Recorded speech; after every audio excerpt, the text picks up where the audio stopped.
Dr. James Hawthorne, that statute did. The asylum director. Right, yes, yeah.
Planning and Sustainability Commission's August 27th meeting.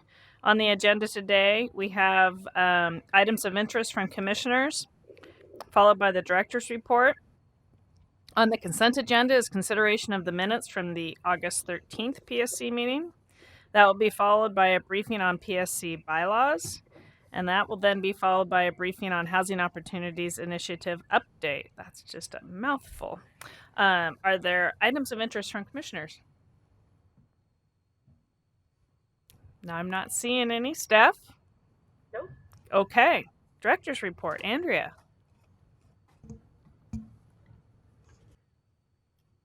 Can't tell if I'm here. I am. Okay. Good evening, everyone. Nice to see you. Happy end of August. Just a couple of brief updates. One is wanted to follow up on our retreat that we had in July and let you know that we will be we established a proposal for a subgroup of commissioners to work together to look at how the commission engages with community more directly and makes the commission and ways to make the commission more accessible to the public and to community organizations. That group we're going to convene starting in January. So for those of you that volunteered for that, didn't want to leave you waiting, wanted to let you know that we will convene that work and that conversation, but it'll wait until January. We will also have a conversation later in September about the Budget Advisory Committee process and how to integrate that with the PSC. So we're doing some internal work on that, and we'll make some recommendations and proposals there. And I wanted to let you know that the Bureau of Housing appreciated the letter that the Commission sent on inclusionary housing, and as they put together their scoping plan for their project looking at inclusionary housing, they will come back to the PSC for input. They will likely not set up a separate committee for this, but they will come back to the Commission for further conversation and dialogue, and wanted me to relay to you their appreciation for that and continued engagement.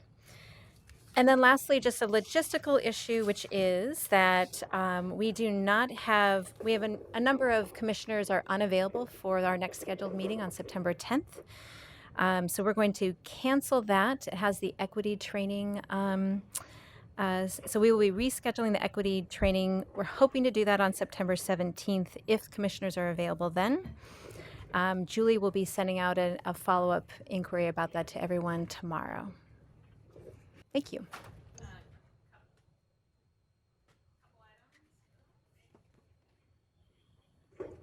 It's my mic. There we go. Steph? Steph, can you hear me? Steph? Steph? Steph, can you hear me?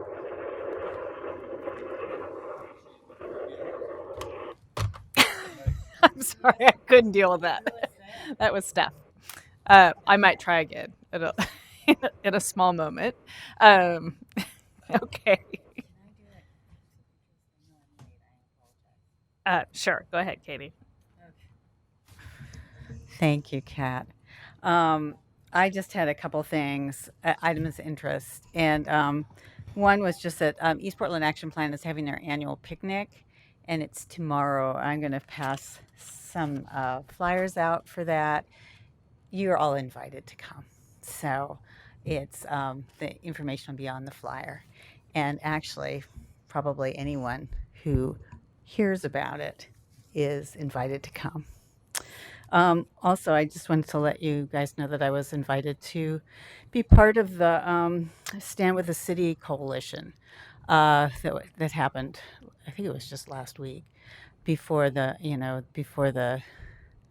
mayor's or before the riots that did not happen in our city, which I was really happy about. But anyway, I was honored to be invited to be a part of that. That's it. Andrea, I had follow up on our subcommittee for public involvement or outreach or connection, or what's our name for that? And that wasn't my question, but we have not named it. Okay. I did get some outreach from Claire, who's the chair, I believe, of the CIC, and kind of looking for how best to connect with and work with us. I just shared kind of some historical examples of how some involvement and interaction happened during the comp plan process, but that I let her know that subcommittee was getting formed, and it seemed like a great opportunity perhaps for those two groups to spend some time kind of working together on their thoughts. Yes, that's great. In fact, Nicoya Phillips will be one of the staff members from BPS who will be providing support on this group. So that's really to try to connect that conversation and how we connect with the CIC. Great. And Thank Kat, you. Nicoya and maybe Sandra and Claire and I are meeting in a couple weeks as well. So Perfect. we'll start looping things back together. Great. Thank you. Okay, consent agenda, consideration of the minutes from August 13th. Do Move adoption. I have a second? Second. All in favor? Aye. Any opposed? Nope, that passes. Okay, Sandra, while you come up to discuss the PSC bylaws for our briefing and work session, I'm going to try to call Steph one more time and see if maybe she can't put us on mute. I have one. Where did it come from? You passed it around. Yeah, I will ask her about muting us.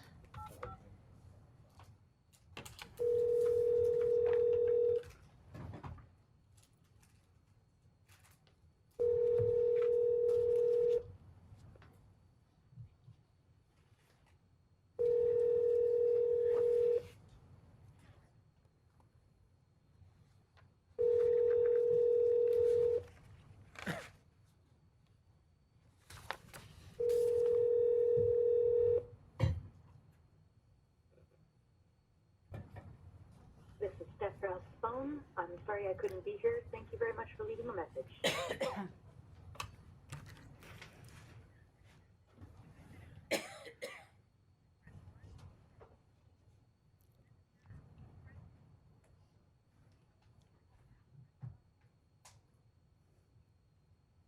Steph, it's Kat at the PSC meeting. We had to disconnect you because it was so jarbled.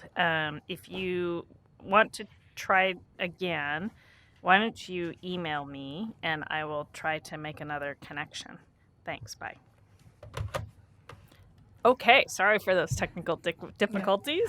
No problem. Thank you, Sandra. Good evening, Commissioners. My name is Sandra Wood. I'm with the Bureau of Planning and Sustainability, and I'm here to talk to you about bylaws today, the PSC's bylaws, the Commission's bylaws.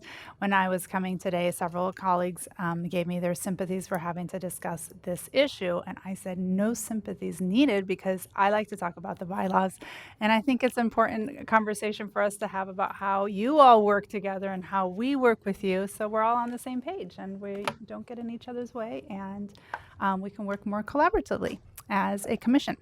So this set of amendments that we have before you and were sent ahead of time really has to do with the work that the Office of Civic Life is doing to try to standardize and the work of different commissions and different boards in the city. And City Council passed a resolution that really brought a few things forward as far as recruitments go, templates that boards and commissions are doing, all in the hopes that it'll strengthen the transparency to the public and accountability for different boards and commissions. So Julie and I worked together on your bylaws. We were in really good shape for a lot of the things that we had done. We put quite a bit of effort into the bylaws originally in 2011 when the Planning Commission merged with the Sustainable Development Commission. So we worked on this set of amendments to look through what the recommendation was for the standard template of the city and how to incorporate that into this commission's bylaws, and we have created a new document that we're hoping you will all discuss and feel comfortable passing today. Most of them are pretty straightforward amendments. I think one might spark some conversation about committees and subcommittees, and we can discuss that when we get there.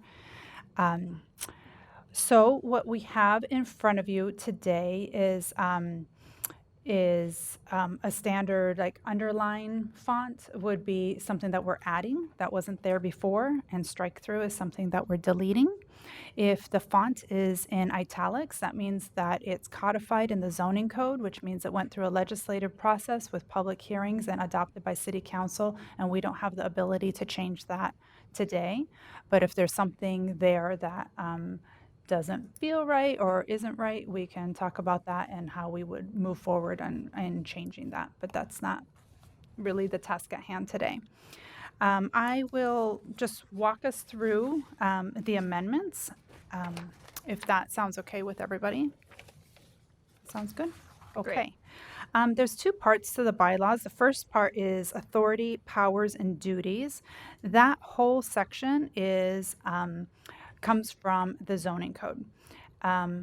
Before we even get to that section, we're proposing to add a sentence that says the Planning and Sustainability Commission was created in August 11, 2010 by council ordinance such and such. So that's something that is now standard for bylaws for any commission. I'm just going to move through them and have you interrupt me if you feel like there's something that we need to discuss. The second part of the bylaws has to do with the rules of procedures. This is when you start getting a mix of something in the zoning code in italics and something that we as a group decided to have here. We caught some typos as we were going through. Section B3 about vacancies was something that was in the template, which just gives the commissioner in charge. In our case, that's the mayor, who is our commissioner in charge, determines if a position is filled, if there's a vacancy. Sometimes we have a vacancy that's 3 years long. Sometimes we have a vacancy that's 3 months long. And this just gives the commissioner in charge the authority to decide whether to fill it or not. Sandra, do you want questions as we go along? Yeah, let's do that. Okay. We can. I didn't have language to suggest for this vacancies section, but when we had the recent openings on the commission, we had like 70 applications. Interview process, as written here, if someone had vacated a week later, then they would have had to do that process again, according to this rule. I'm wondering if there's any way to have any leeway where if there are strong applicants, they'd be considered from the existing pool if there's vacancies in succession. It was mentioned in the interview that maybe they keep names for a certain amount of time, and I just think that's probably a good idea if we're going to get that much process to pick new people, which is good. I think that It keeps is something that we do in practice. We, like when we have applications for example, this last round, we do keep the applications for about 2 years after, like from when it's received. Mm-hmm. It's not written in the bylaws. It's something we could probably add. It seems like maybe since we're writing the language now, we could capture that possibility. Right now, I think it just says if there's a vacancy, you start the outreach process. I think it says the Unless I'm process wrong. includes a recruitment and applications, which in that case, like all the people who just applied went through a recruitment and application process. So we could pick those up and go through a vetting process. Okay, if you feel comfortable with that flexibility I in do. here, that was my question. Okay.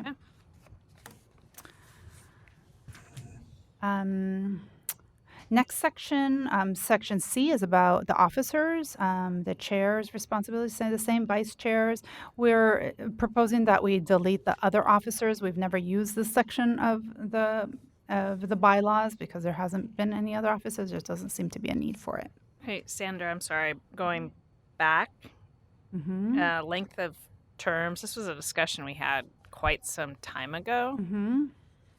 So for commissioners who fill a vacancy, and then let's say they get appointed to a 4-year term, if that vacancy, for example, was a 3-year term, so to say, because the person who had filled it had been there a year, does that mean that the person, I mean, how do you feel this section reads? I'm still Well, not clear. there's this one sentence here, and this is from the code. That sentence right there says members of the commissions are limited to a maximum of 2 full terms. So if they had a portion of a term, it could even be as long as 3 years, then they get 2 full terms of 4 and 4. That's assuming that city council would approve those appointments again. You know, I think city council could potentially say, 3 years plus 4 years And that's part of what's come up in this conversation about commissions and boards is the quantity of years that individuals have serve on commissions. And 8 years seems to be as much as we would want to ask a member of the public to do that. Completely agree. Yeah. I guess So that's why we have the word there, 2 full terms, because 3 years is not a full term.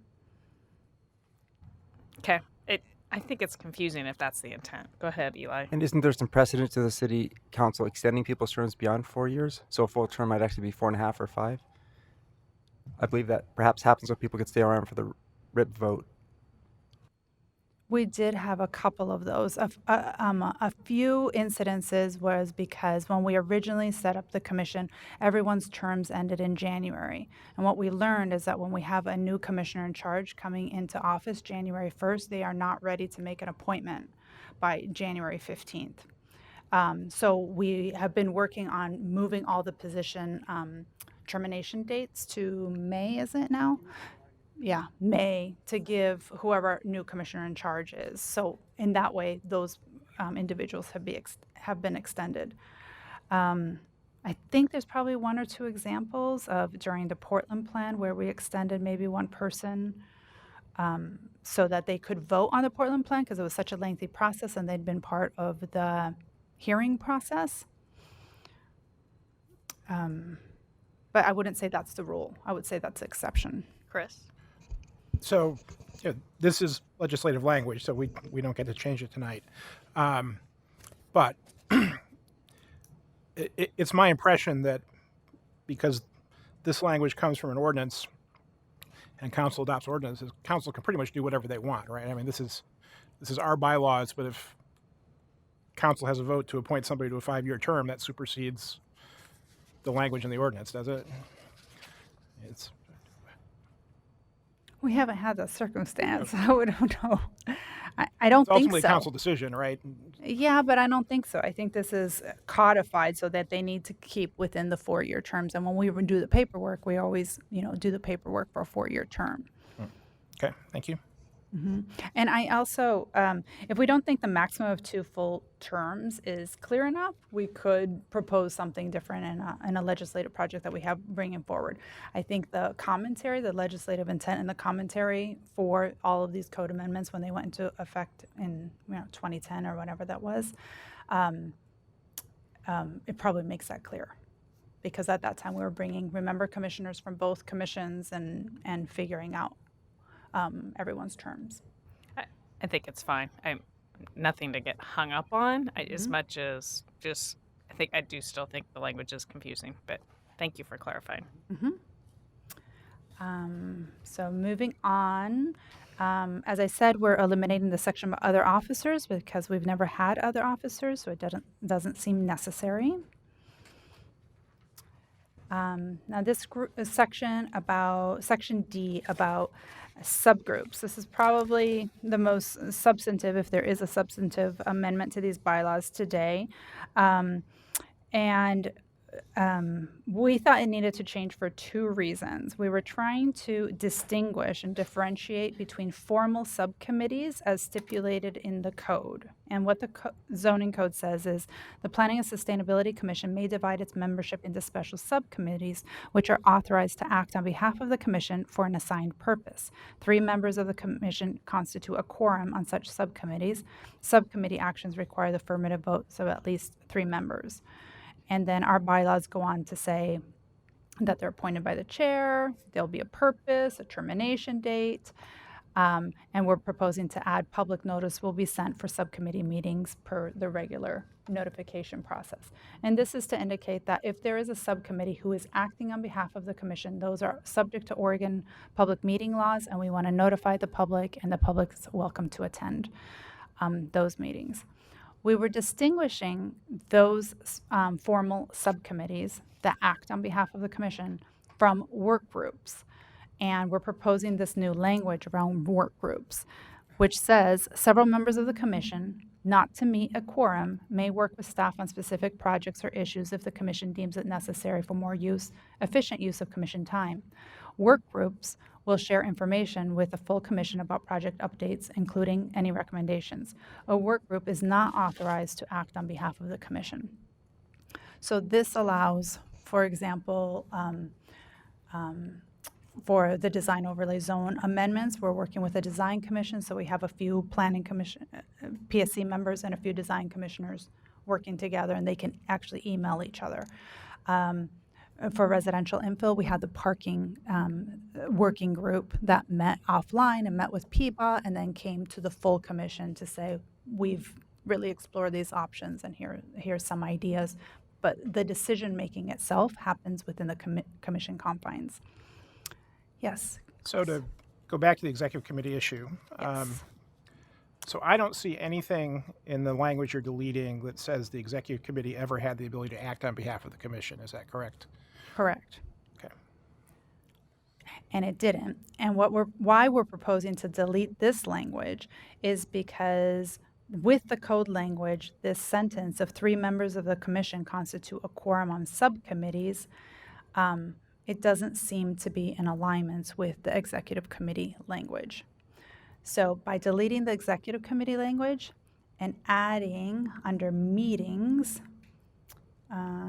this 4C, E4C, this idea of preparatory meetings, the director may call on commissioners to provide direction to staff in preparation for public hearings and briefings, or to provide feedback to staff or bureau directors on a variety of issues.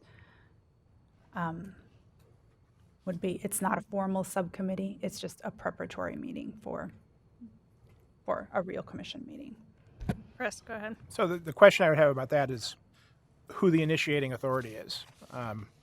What we have termed officers' briefings, which have been the executive committee, I mean, it's facilitated by staff, but I've always thought of it as being initiated by the officers. With this language, you're assigning the action to the director. Mm-hmm. And I guess, if we had a director who didn't get along with the commission, they could never call a meeting, right, if they didn't want to. Yeah. Now, hopefully that's never going to happen, certainly not while Andrea's here. But I wonder if this shouldn't be, if the authority shouldn't come from the commission officers for the preparatory meetings rather than from the director. A thought. I guess I don't see why you think the committee subgroup section, the executive committee reads, to me it reads as something very different than a special subcommittee. Mm-hmm. So I guess I don't see the conflict there personally. Just like a work group doesn't seem like a special subcommittee. Part of it is in the language that we use. I think we've been not very careful in the language. We've often said subcommittees, and then everyone corrects themselves to working groups. So I just want to make sure that we're starting to use language that is distinct of, are we really creating a subcommittee here, or is this a working group that's just a couple meeting maybe Maybe a way to Get Yeah. that. Go ahead. to solve Chris. that, you could, if you wanted to keep the executive committee language, you could put under C, the executive committee is not a subcommittee of the commission and is not authorized to act on the commission's behalf. We could definitely do that if everyone feels that that's a better solution. Eli. Yeah, I support that solution. And I think long term, I wonder whether when there is any update to the zoning code, we just get rid of special subcommittees altogether. I wonder if there's ever been one in this commission's existence and whether there would ever be a need for one. Someone who's been on longer than me might have wisdom on that. But that's not for us to discuss today. Yeah, I don't think we ever have have we, Julie, in our time together? Yeah, I don't think we've had a formal subcommittee. It seems like all we do is potentially mistakenly call something which Right. we've never done. Maybe that's a good idea. Yes. Yeah, I've never served on the executive committee, but my impression has been that a lot of good pre-work has gone on before hearings. And so however we resolve the issue, I think it's important that there be the opportunity for folks to get together and hash things out a bit before full meetings. That's my impression anyway. Yeah. Katie? Yeah, I just, it says 3 people are a quorum. Is that just for that particular subcommittee, or is that for the whole? No, for the whole commission, 6 is a quorum. Right. For subcommittees, 3 is a quorum. Okay, so that because I know that you can go and and I have gone to the executive committee before. Right. So, okay. So nothing will change that way. Right. Okay. And I think the main point here is for all of us to know that the executive committee, the officers, when they meet, they're not making decisions on behalf of the commission. It's really a preparatory meeting, such as this one. It's a briefing. You won't hear testimony. We're gonna, share this for an hour and a half. The officers can say, make sure you cover X, Y, Z, because we're going to have questions about that. So it's really to help staff prepare and make sure that we're making the best use of our time here during the regular commission meeting. Yeah, and I think it's important that other members of the commission can attend those meetings on occasion. 'Cause Sure. It's been very helpful. Yeah. Okay, great. So it sounds like the conclusion is that we keep section 1 of executive committee, adding the caveat that the executive committee is not authorized to act on behalf of the commission. Maybe on a future date, delete the subcommittee language from the code, but we won't do that right now. And adding the work groups provision is a good move at this point. Yeah? Yeah. So are we voting on these at the end of this work session? Briefing/work session? Let's do vote on them, so I'll need an amendment to that. I would, because adding section C to the executive committee has the following powers and duties. Do you think that language of it cannot act on behalf of the commission belongs there, or just a sentence above in the paragraph? Above in the paragraph, no?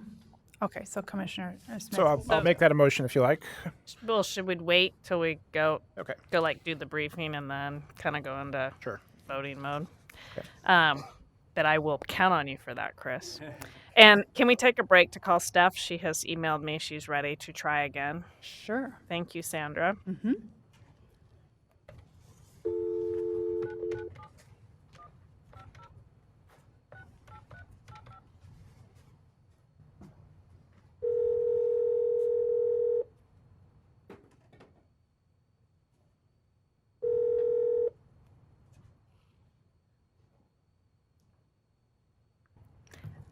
Steph, you can take yourself off mute to let me know you're on the phone. Perfect. Okay.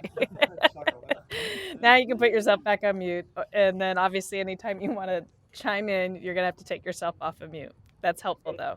Thank you. I can also now hear you. Great. And if you're having issues hearing us, go ahead and email me and we'll work on that. I appreciate you. Okay. Okay. Thank you, Sandra. No problem. So moving on to section E about meetings.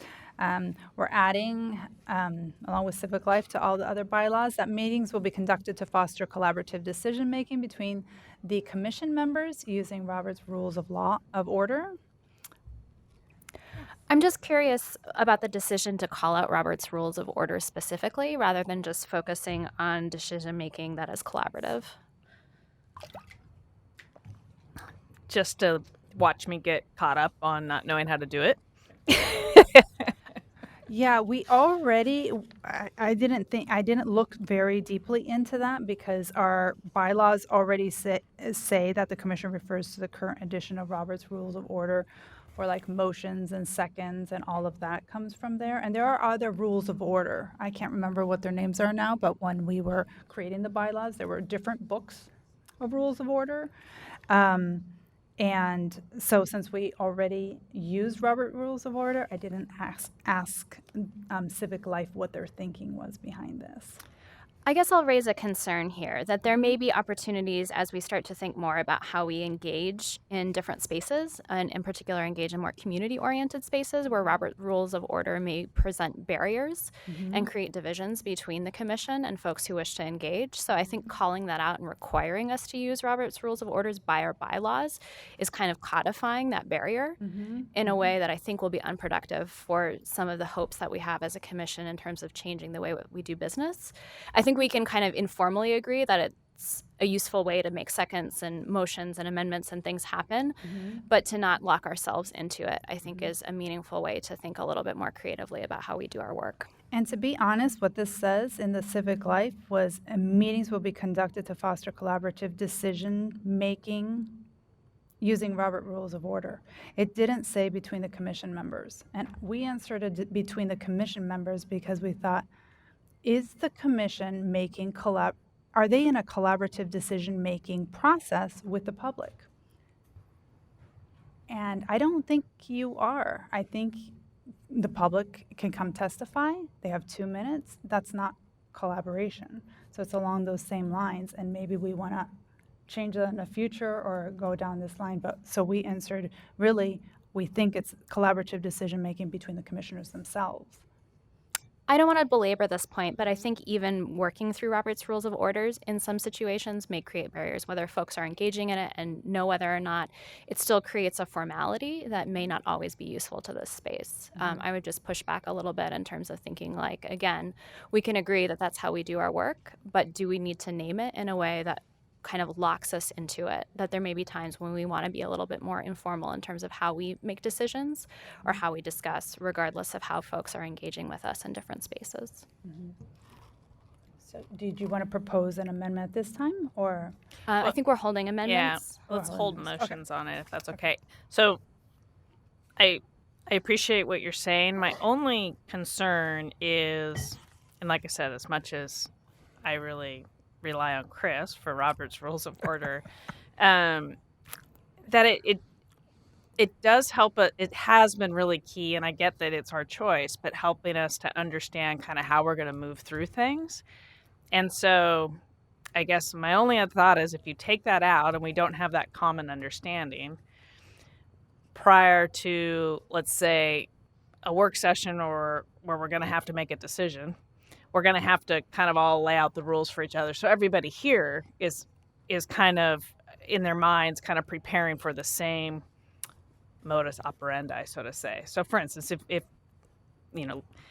there was a proposal from somebody to say, hey, let's work differently, then we're going to have to work that out in advance of the commission meeting so that we can smoothly work through some complicated issues. Does that make sense? So I'm just trying to think out loud how to make sure that happens or how to do that so that it's everybody here is operating kind of on the same playing field. Right. I understand that concern, but I think we want to give ourselves some flexibility because there may be situations in which it may not be appropriate to use that. And I think locking it in locks us in. And it may be good for us to revisit Robert's Rules of Order, since it sounds like none of us totally know how it works except for Chris, that there may be good opportunities to just check in on how decision making works and just have that kind of sense of, is this the right way for this particular meeting? I don't think it has to happen every meeting, but there may be appropriate times to revisit that.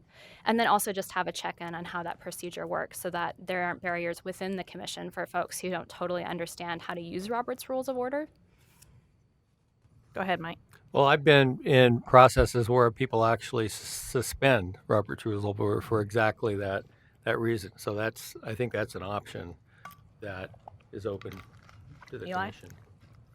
Well, I think if that's the case, then that's a reason not to put it in the bylaws and have discretion on it. Because right now the bylaws don't give the choice of dropping it. So I would support in practice, if that's the decision making we want to continue doing, but we would have the option to do a different way if we decided to. Would it make sense to just say something like agreed upon rules of order? Sure. Go ahead, Chris. So obviously I'm a fan of Robert's Rules. And I think the issue, and I think, Oriana, I'd agree with you that flexibility is useful.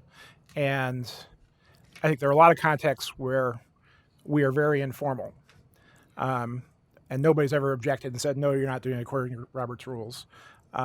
The strength I find in Robert's Rules is that when you have something that's procedurally complicated, it gives you the way to navigate through it. And, secondary amendments are a good example. So somebody makes an amendment to amendment and, oh God, how do we sort that out? What do we vote on first? Well, you can go back to Robert's Rules and it tells you how to work your way through it.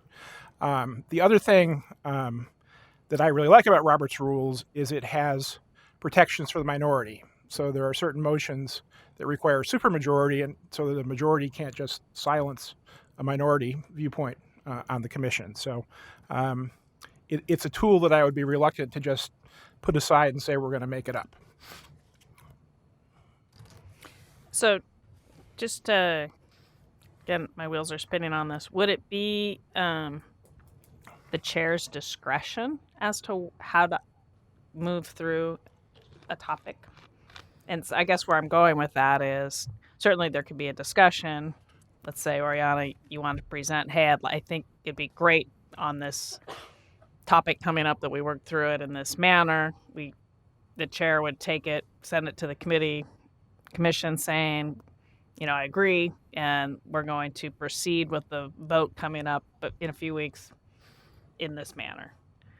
I guess that's kind of what I'm just trying to figure out how to make sure that we've somehow clearly stated that there's a process that we all kind of have to work through and be operating under a little bit. And it certainly can be, we can be creative and allow for that. But I think somebody's got to run a meeting and set the process for how to get through the meeting.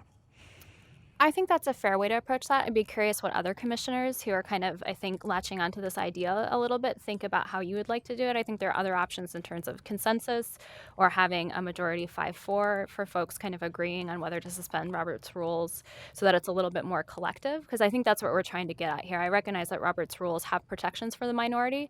I honestly don't understand how they work, and if I were in the minority of a conversation, how to leverage them effectively. So again, this gives us the opportunity to revisit and then better understand so that we're all on the same page, and that there aren't power dynamics within this commission that gives some folks more ability to leverage Robert's rules.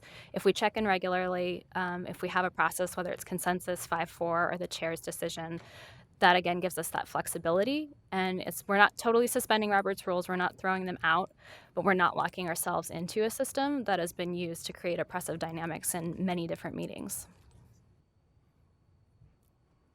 Yes, Katie. Well, it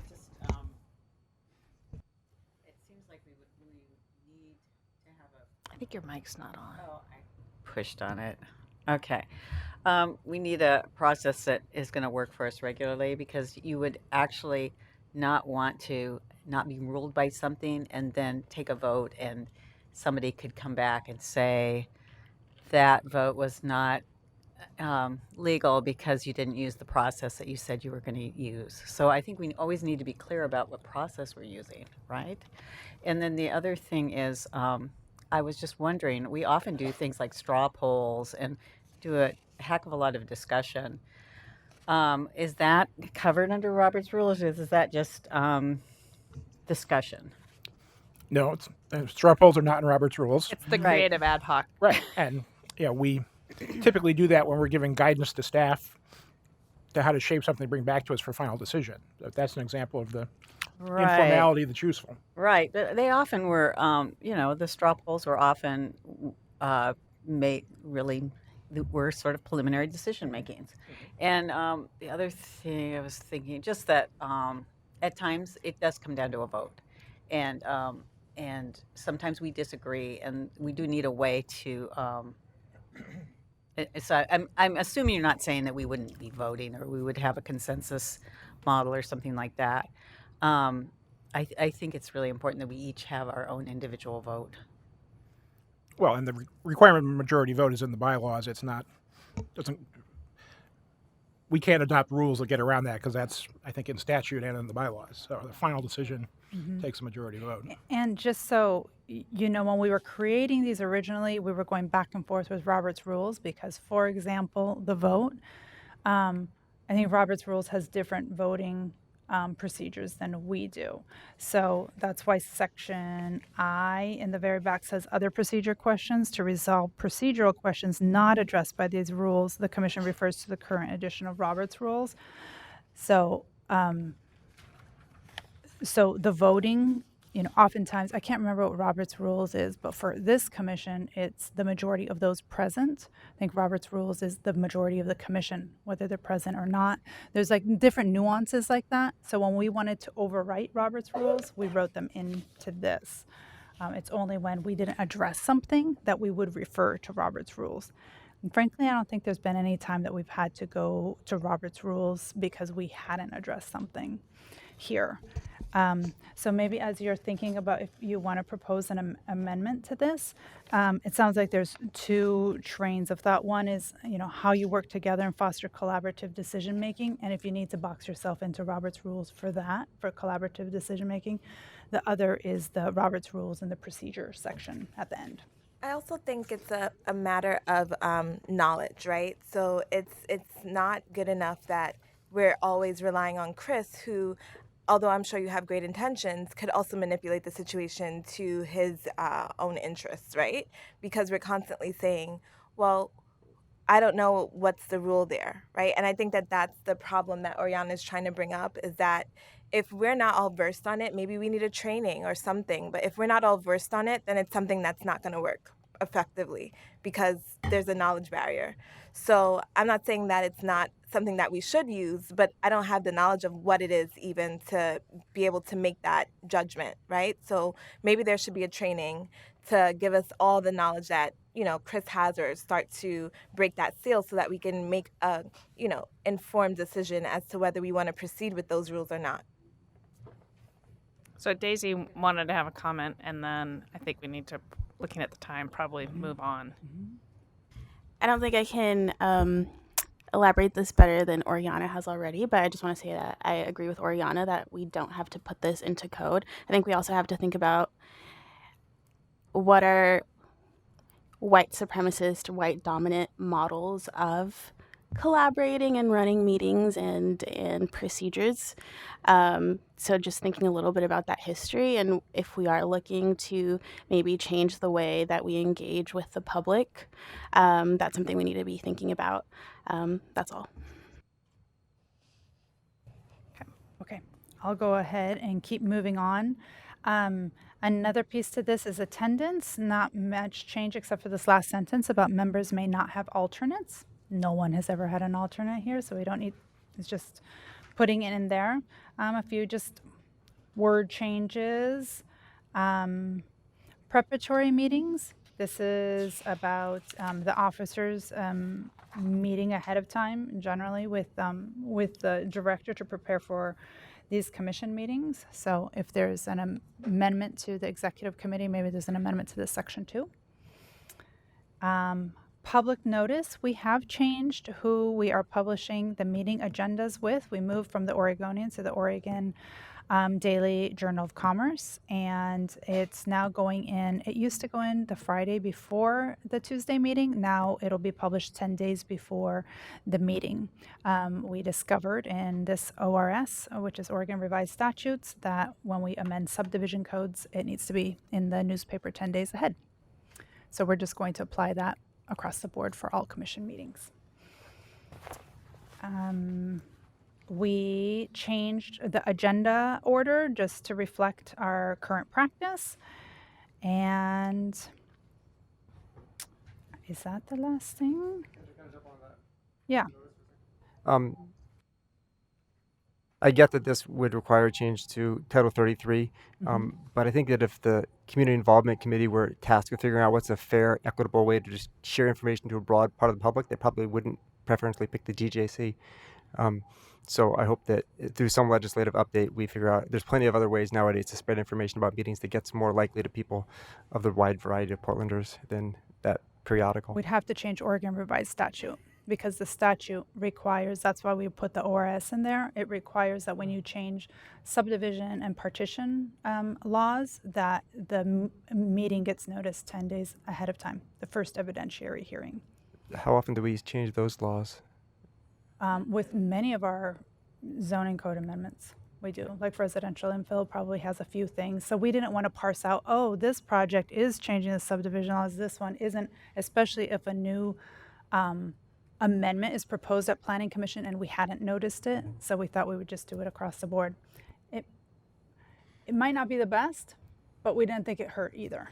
It seems to me that, so one thing, as we're trying to look at better methods of outreach that we could do is add something to this. Oh, yeah. That certainly Absolutely. kind of makes a statement that we'll do something in addition to what's required by that section. Absolutely. Okay. Yeah. Kind of like we do with neighborhood contact. Yep. Okay.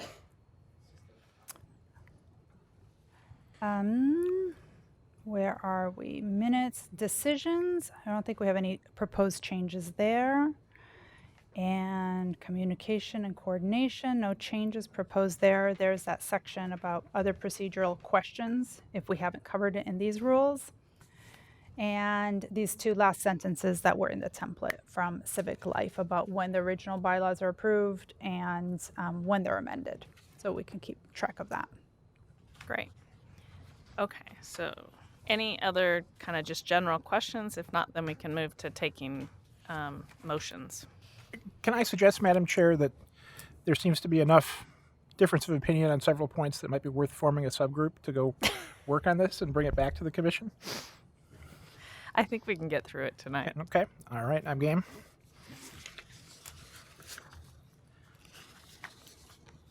Okay. So entertaining motions. I think there was one about the executive committee. Chris, do you want to make a Right. motion So if on you that? could scroll back up there, Sandra. Mm-hmm.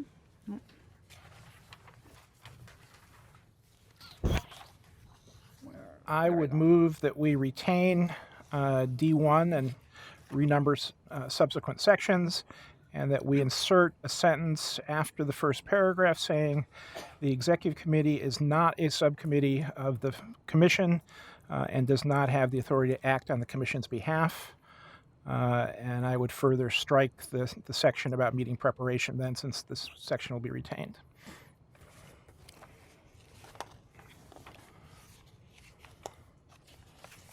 Do I have a second? I'll second. Okay, discussion.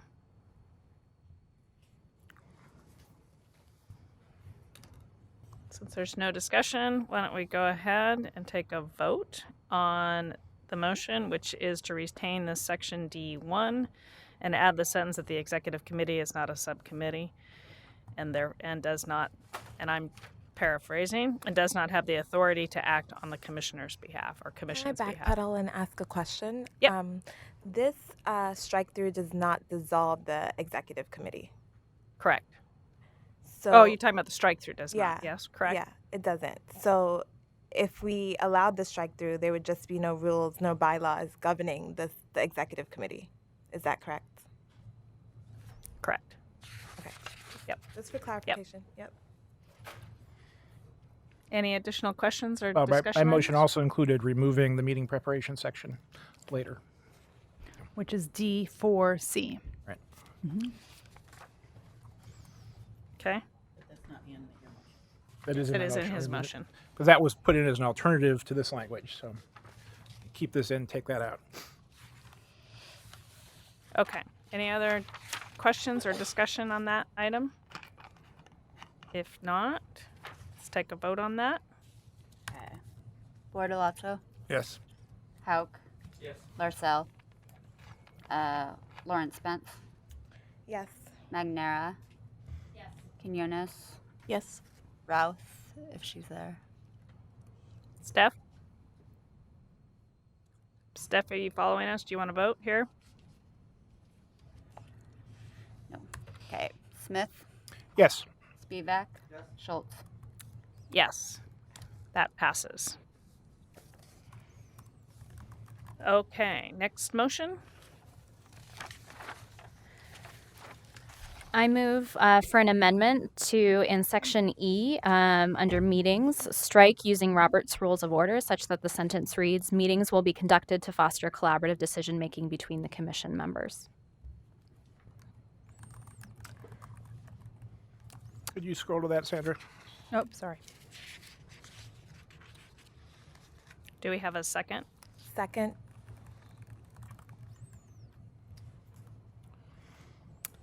Discussion? Ben, and then Chris?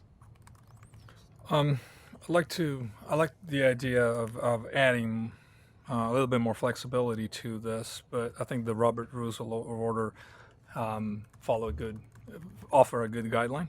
So perhaps we could keep the paragraph as it is, and I suggest as an alternative, and add, on occasion, the director may choose to use alternative rules of orders that best fit the topic at hand, or something along those lines. So it opens up the opportunity, if we see a fit, to create other methods to make the decision.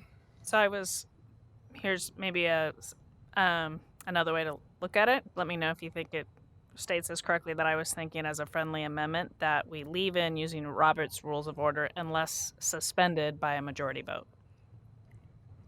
So basically we operate under Robert's Rules. If we think it's inappropriate for we can certainly all vote on it and not use Robert's Rules. Just one thought on, I don't know how you feel about that. It's essentially the same. Okay. Yeah. And I don't know if you'll accept that as a friendly amendment or not, Oriana.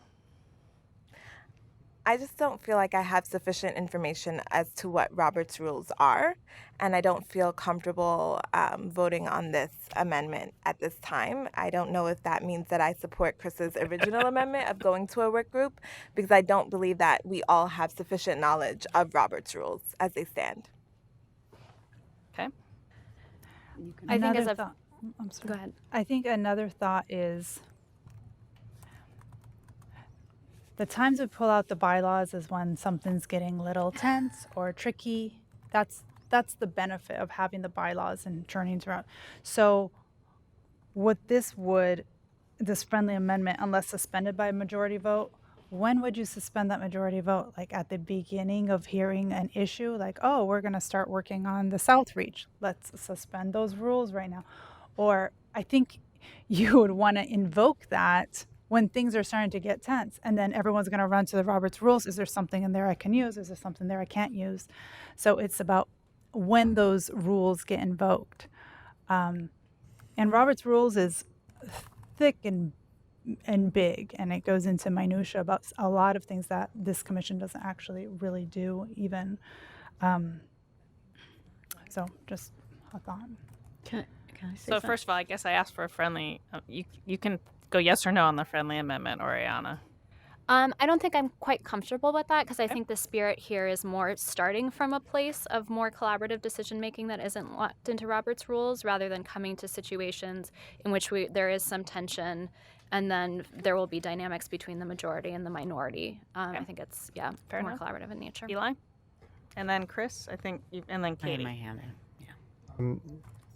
I'm just noting that there is in section I other procedural questions Mhm. where it says to resolve procedural questions not addressed by these rules, the commission refers to the current edition of Robert's Rules of Order. So I don't know if this would be consistent with your intent, but one idea would be to take your proposed amendment as drawn, but leaving that other clause as a backstop. Mm-hmm. Yeah. And I also think that Yeah. we all should have a training on this. And I can say that Agreed. through my first 2 or more years of the commission, I would have sometimes played things differently if I'd understood the rules better. So in terms of like people new and figuring out how to participate effectively, that's a really good point. I think let's go the order I had, then I'll come back around. So it was Chris So and as then Katie. as long as we're retaining the other reference to Robert's Rules as sort of the final backstop on procedure, I'm comfortable with Oriana's motion. Katie? Oh, I just wanted to say that being on a school board, we used Robert's Rules. And there's about 3 that you need to remember. And so it's actually, a training is really good because you would feel like, oh, this is all it is. It's really just like when you're making motions, how to make a motion, and then somebody else says, well, we just had an example of Robert's Rules. She asked to add a friendly amendment. You said no. So then we go back to the original. And it just kind of snakes you through the decision making. Once you know them, there's kind of freeing. I've kind of forgotten them. I'm old enough to have forgotten them, but I could probably learn them again and start using them again. So, and not just rely on Chris. Mike? Well, I've been on the commission for at least 8 years. I honestly don't remember. Chris has been on for almost as long. He may remember. I don't remember an instance where we got into a big thing about Robert's Rules of Order, frankly. We have many times gotten into, wait a minute, how do we amend this, and is there another amendment or whatever? But and there's never been a power move by anybody on this is, for 8 years, has been a very collaborative process. So I think the right decision is to leave I in, pass the amendment, but we have a fallback in the event that we do get into a sticky situation, and there have been some very controversial times when we've needed some direction, from Roberts. I'm comfortable with that. I think that makes some sense. We have a backstop when things get very thorny that we can turn to, but more generally, we're being more approachable and flexible in terms of how we're having these conversations in this space. Any additional comment, discussion? I'm not sure where we left off. So there's still a motion on the table to delete the sentence here using Robert's Rules of Order. And I think what people have been grappling or coming to the understanding is that this, on page 8 of 9, perhaps you could go there, Sandra, on the screen for us. It does state that if we get into a situation where we're trying to figure out how to resolve procedural questions, then we fall back on Robert's rules. So it kind of directs us, like, if the collaboration or the way we're trying to move something is kind of causing a hiccup, I think you could say the fallback is Robert's rules. But Not addressed by these rules. Which rules are we talking about in this sentence? the bylaws. Bylaws. The The bylaws, rules of okay. procedures. So the aspiration is to be collaborative and flexible way as you work together. But the backstop for thorny issues in decision making for the seconds and the amendments and all of that is Robert's rules if it's not mentioned here. Any other additional discussion, questions?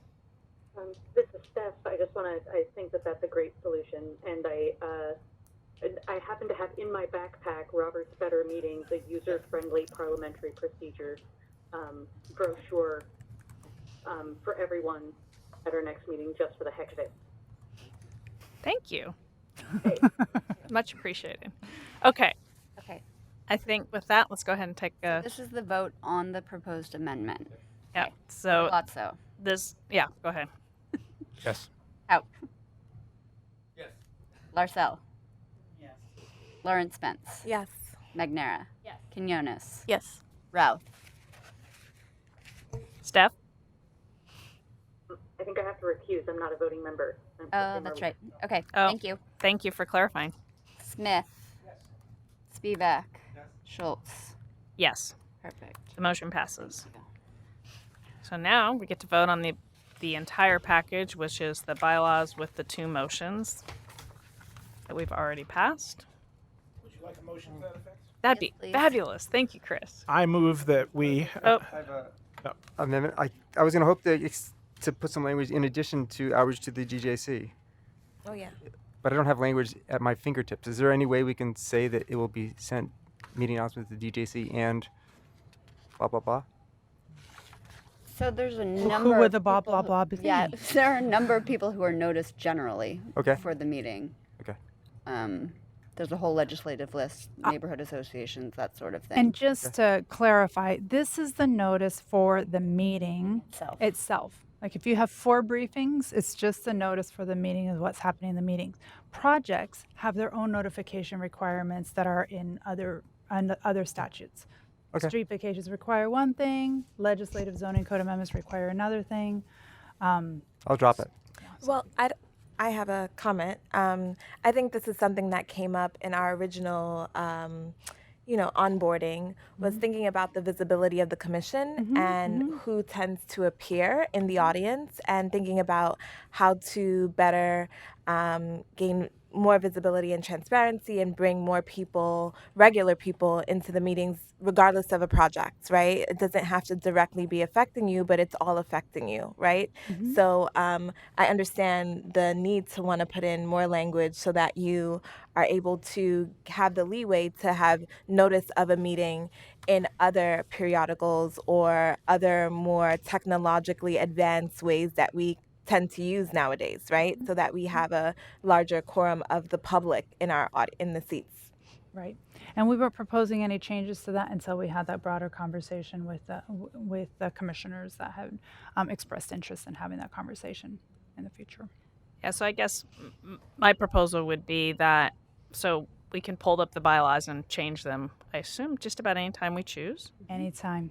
So that we let the subcommittee work on that, and perhaps with the CIC, and come up with some suggestions for adding this potential language.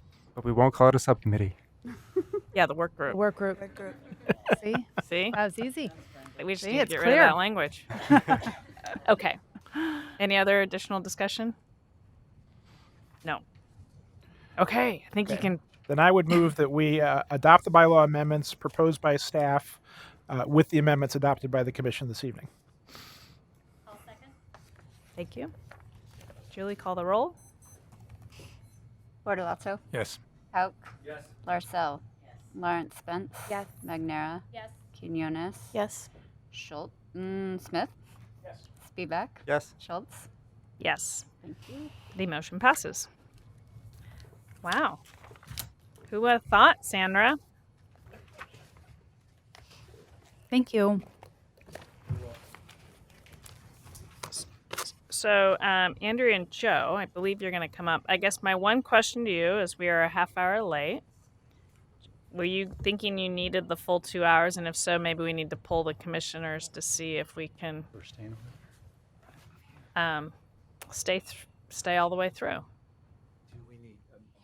Sorry, Commissioner, do we need 2 hours is what you were asking? Well, we had 2 hours on the agenda for this item. And so I'm just, before you guys get started on your presentation, was just kind of wondering if I should get a poll on people's ability to stay a little bit later. Oh, okay. Or if you think an hour and a half is plenty. I think an hour and a half will do it, actually. Okay. So, Great. Even better. okay. Great. Right. Let me see. Got to drive here. So I should say, next item on the agenda is the Housing Opportunities Initiative update, and this is a briefing. Great, and I will go ahead and begin this evening. And first of all, I would like to start by thanking the Commission for your deliberative work on these proposed zoning changes over the years. I'm honored to have come at this point to help finish this work because I can personally relate to the importance of these changes will hold for Portlanders today and for future residents. I grew up in the Seattle area as a renter for most of my childhood. My mom and I lived mostly in apartments when I was growing up, and we moved around to find better housing options closer to good schools. When I was 15, we moved into a house. It was a duplex. And I loved it because it was 2 floors and we had more space. So I know from my own personal experiences that families need and rely on a range of good housing options, and that apartments, duplexes, triplexes are important to give families and residents better choices that are less costly.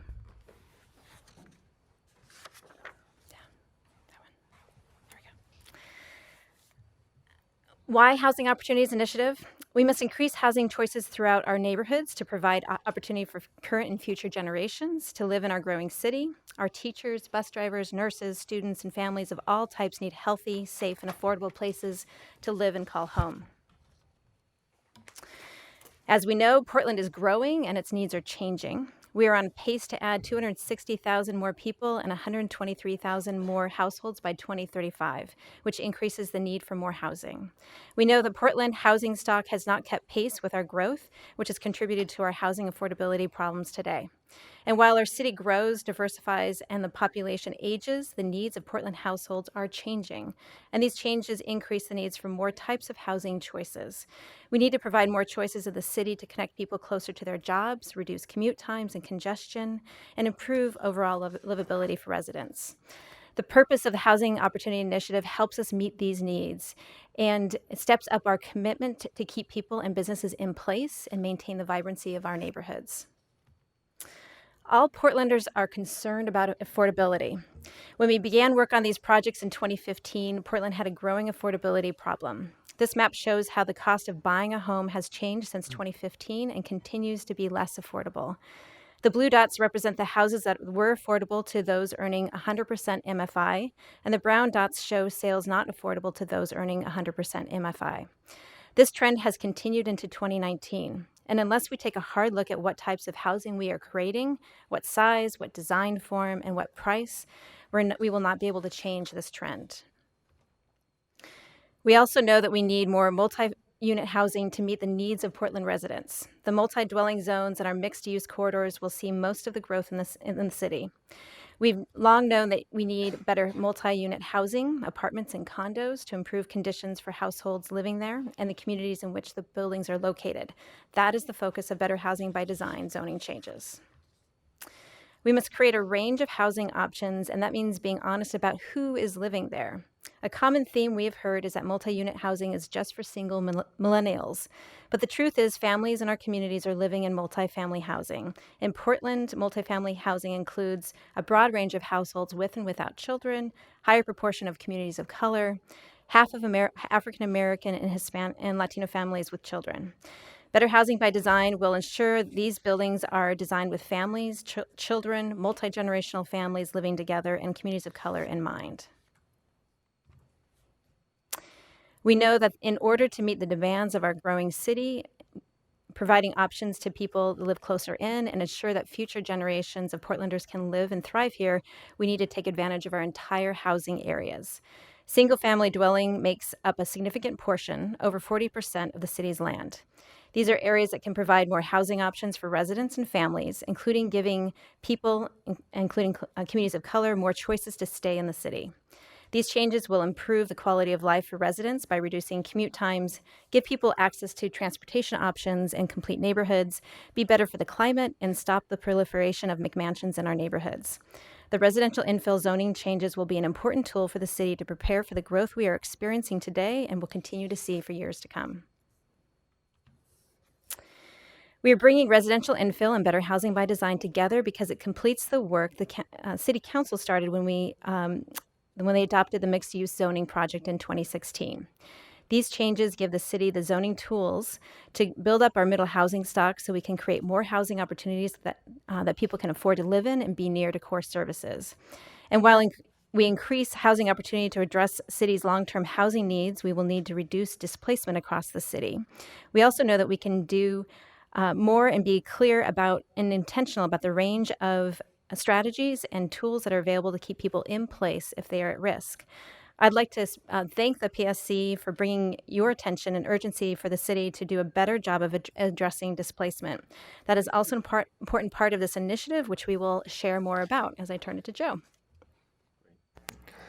Thanks, Andrea. So the Housing Opportunities Initiative, as you just heard, is the combination of a number of projects you have been working on and on a new one that we want to introduce. Two of those are code projects, Better Housing by Design for multifamily, residential infill for single dwelling properties. The third piece of this Housing Opportunities Initiative really was in part where you spent a lot of your time when you were discussing these code packages, which was on the issue of displacement and what mitigations and how we address the potential increase in displacement that comes from the code packages. That is sort of embodied in this work called the Anti-Displacement Action Plan. And so we're going to describe each of these three pieces to you today. Two of them you know very well. I'm starting with the Anti-Displacement Action Plan. First, as many of you remember, that the comprehensive plan you adopted for 2035 includes a comprehensive and aggressive set of anti-displacement policies. The first time really that we've included such an extensive sort of list of these policies in our guide for long-term growth and development. And the core of these 11 policies are shown on this slide, and they are drawn from and were brought to the comp plan by a broad coalition of community organizations and advocates working under the title of Anti-Displacement PDX.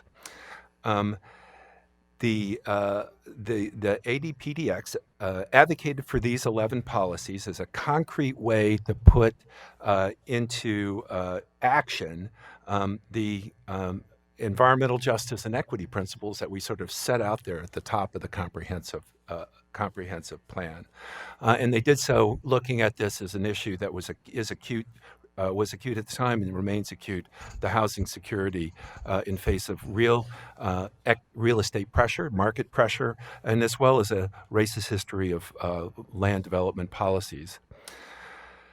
The policy platform, these 11 policies, calls on the city to identify and mitigate the impacts of displacement that result from public decisions, code changes, investments, programs. It lists, in addition, a number of ways, policy approaches to do this. And in the front end of this policy platform, it calls on us for having community engagement, specifically with those communities most impacted by displacement and communities of color. Another way of interpreting that or seeing it, it's a call for frontline communities to be at the decision-making table for implementation of the policies of these anti-displacement policies. In addition to that platform, which you adopted and the City Council adopted into the comprehensive plan, there's also been a lot of community-led work on equitable development, but also displacement and its impacts. This is a list of some of those, not an exhaustive list of some of those efforts that, as we undertake this anti-displacement plan, we're going to be drawing from. The last one in the list is All in Cities Network, was a group which recently concluded, and it was a community and city joint group, and it included some of the anti-displacement PDX members who are working with us sort of as a core group to develop the scope of work for the anti-displacement plan, and city representatives. And it was an effort to have the city be able to work through or start to work through and understand what it takes to build the bridge between having policies, taking actions, and holding yourself accountable for those actions. And the tools necessary to do that were part of what this All in Cities Network group recommended, identified. City Council picked that up and funded this work that we're about to embark on, that we're calling the Anti-Displacement Action Plan. The piece of work that we're beginning is got three main sort of elements.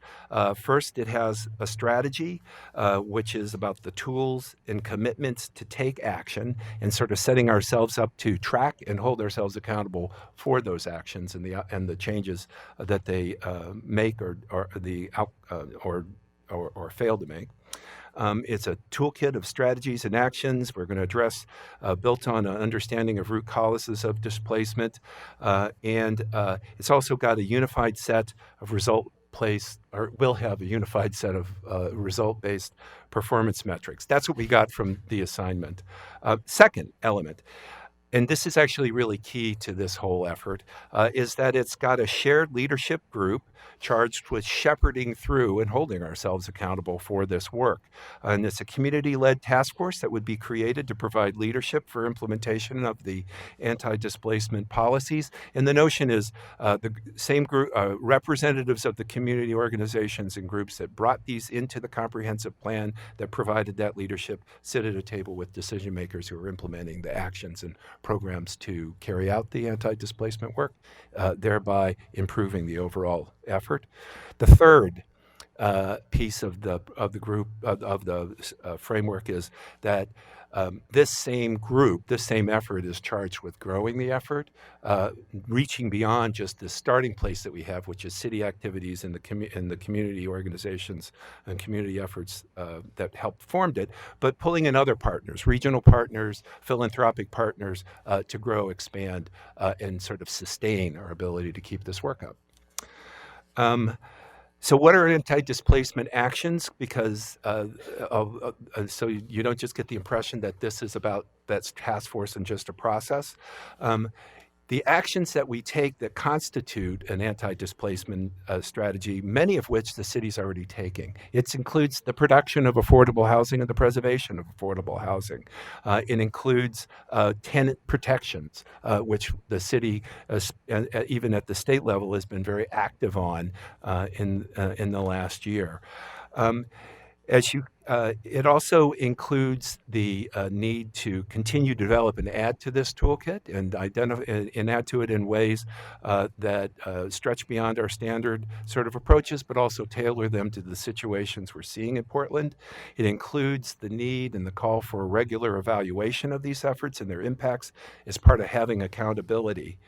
The other sort of aspect of this work is that whereas we, especially in these code projects we've just been doing, have spent a lot of time talking about housing and displacement in terms of residential displacement, this notion of displacement reaches beyond that, and things that the task force will be considering include the impact on businesses, and so cultural or commercial displacement because of neighborhood change and economic and social, as well as cultural displacement, which is which is an element of this we've experienced in Portland for sure, not necessarily active in at a policy level currently. So that's the effort, and you can see it's bigger than the code projects. It lasts longer than the code projects. It'll see future generations of this work come through. And we're just kicking it off. It needs to be co-developed with the community groups, the community organizations that just brought it to the city, as well as with the city bureaus. And that's the work we're involved in right now. Just getting started with that work, actually. And hope to have a proposal about the task force formulation, a lot of the things that turn this into a reality, beginning by the end of this year, beginning of 2020. We're also doing as a staff level, the piece of work is going to be to compile and build the de facto strategy of those programs that the city's undertaking, where we're doing it, how much we're spending, and setting ourselves up to be able to track and evaluate that work. And then from there, with the task force underway, we move on to growing the program and sort of expanding that strategy.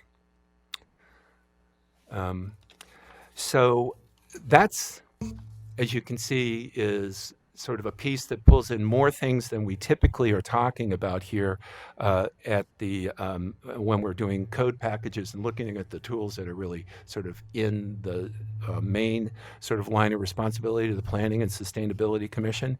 But zoning is part of this overall set of tools that you need to bring to bear to address displacement. And so that's what Better Housing by Design and residential infill bring, and that's what we'd like to talk to you about next. Sure. So Mike and then Katie. Okay. Yeah, I'm curious, back in And then '94 when we started the Coalition for a Livable Future and went to Metro arguing for inclusionary zoning and a number of other things, Metro told us to go away. We have no role in that. And I'm curious, this is a city initiative. Is Metro going to be engaged in this, which obviously they have a huge role to play with regard to displacement region-wide? I would expect so. We're co-developing this with Anti-Displacement PDX. I believe that their look at this is regional and statewide as well. So I expect that we'll get there. We're just getting started, so I don't know. So I was wondering how long, what's the timeline on this? Because as you saw in the maps, as displacement is, it's ongoing and it's happening now, et cetera. Right. We everybody who's involved in this shares that sense of urgency, Katie. So we know that, but we just have this initial period of getting something up and running. There's resource questions. We're asking the community organizations to participate in this beyond just an advocacy role, and we got to make sure that the resources and capacity is there to do that too. City Council is absolutely expecting us to show results and keep developing tools early. What we know is that we're working on developing this task force, and it'll have a life and program. It'll set that agenda for itself. We're working on this strategy, this sort of de facto, so we can all see the set of actions we're bringing and where the holes are in that or where we need more effort. We're going to start to put accountability on it.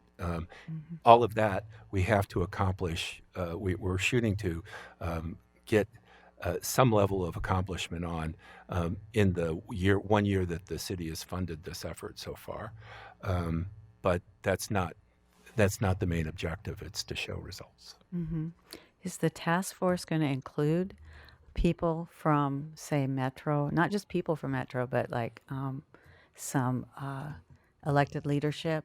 I'm thinking of, I was participating in the East Portland Action Plan, and that was a model where the task force included elected leaders all across the region, and then it included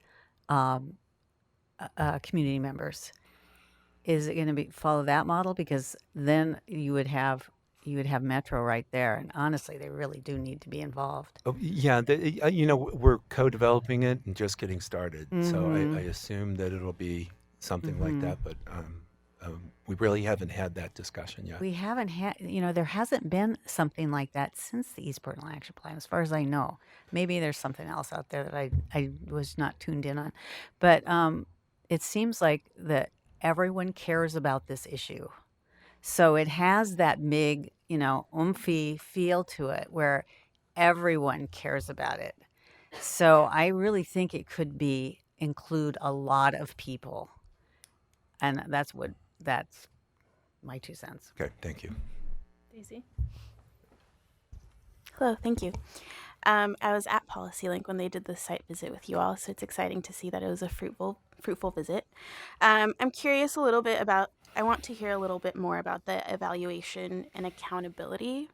And I just am curious about how you plan to develop that framework. Daisy, we're just getting started. And you know what we're building this on is a lot of the work that group did. I wasn't part of that group, but that group did with Policy Link. Because we learned from that interaction that that's a useful tool. That list of different categories of anti-displacement actions that I showed at one of those slides, that was drawn from that Policy Link work. And when you look at how we populated it with the city, Policy Link team got a lot done, but we're elevating it. That's this whole thing, and we're having and I think that's what we've been asked to do. We're sort of really staffing and stewarding it, and that's what we were asked to do by the community. So we're going to develop something as a proposal, but the specifics of it we don't know, and we're looking for good examples and best practices. Okay. Eli and then Oriana. I'll admit, when I first saw this on the agenda, I actually thought it was something totally different, which was we heard in the budget process a new zoning code project about shared housing, SROs, that's a separate shelter thing. citation. Again, I guess it seems like that. I guess I'm curious what your name is for that project. And logically, since that's like some of the least expensive housing options the city can produce, and making it easier, that might fit under this umbrella. Oh, it fits under the umbrella. What do we call it? What do you call it? Group living? Group living. We're calling it group living. But we'll keep launching initiatives like that. Like you saw that wheel of types of actions that you take in an anti-displacement strategy. We're going to still be coming up with the zoning code pieces of this. But this is allowing us to see all the pieces together and hold ourselves accountable for what's missing, what the synergies could be between these, and push it even farther. So this does not preclude that. Those kind of additional pieces would be added to what we're holding ourselves accountable for and tracking. Yeah, it's coming. I mean, we're working on it. It's in this year's work program. So 2 questions, if I may. The first is, you talked about leveraging resources, but I'm wondering how much money BPS is willing to put on the table to support community groups through this process. That's a discussion that we're actually having with the City Council through this presentation and through the upcoming budget update process. So I think that discussion's underway. the budget has put down about a $250,000 total. 270.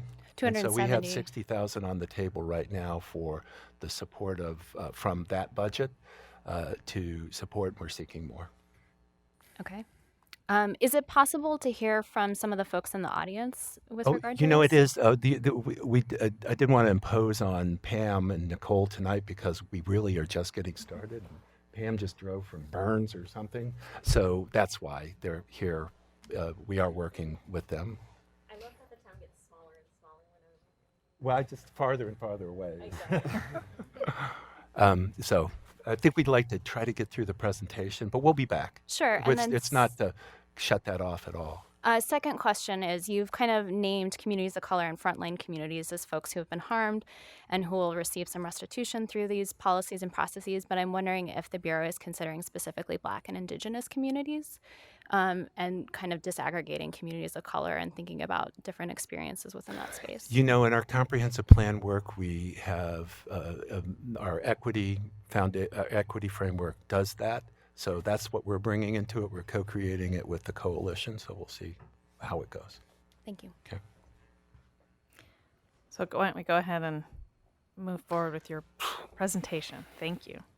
All right, I'll take over from here. I'm Bill Cunningham, project manager for our update to the multi-dwelling zoning code, which we're calling Better Housing by Design. Some of you are new to me, so nice seeing you. And I wanted to highlight what we're proposing to do with the multi-dwelling zoning code and how it fits into this broader effort to expand housing options.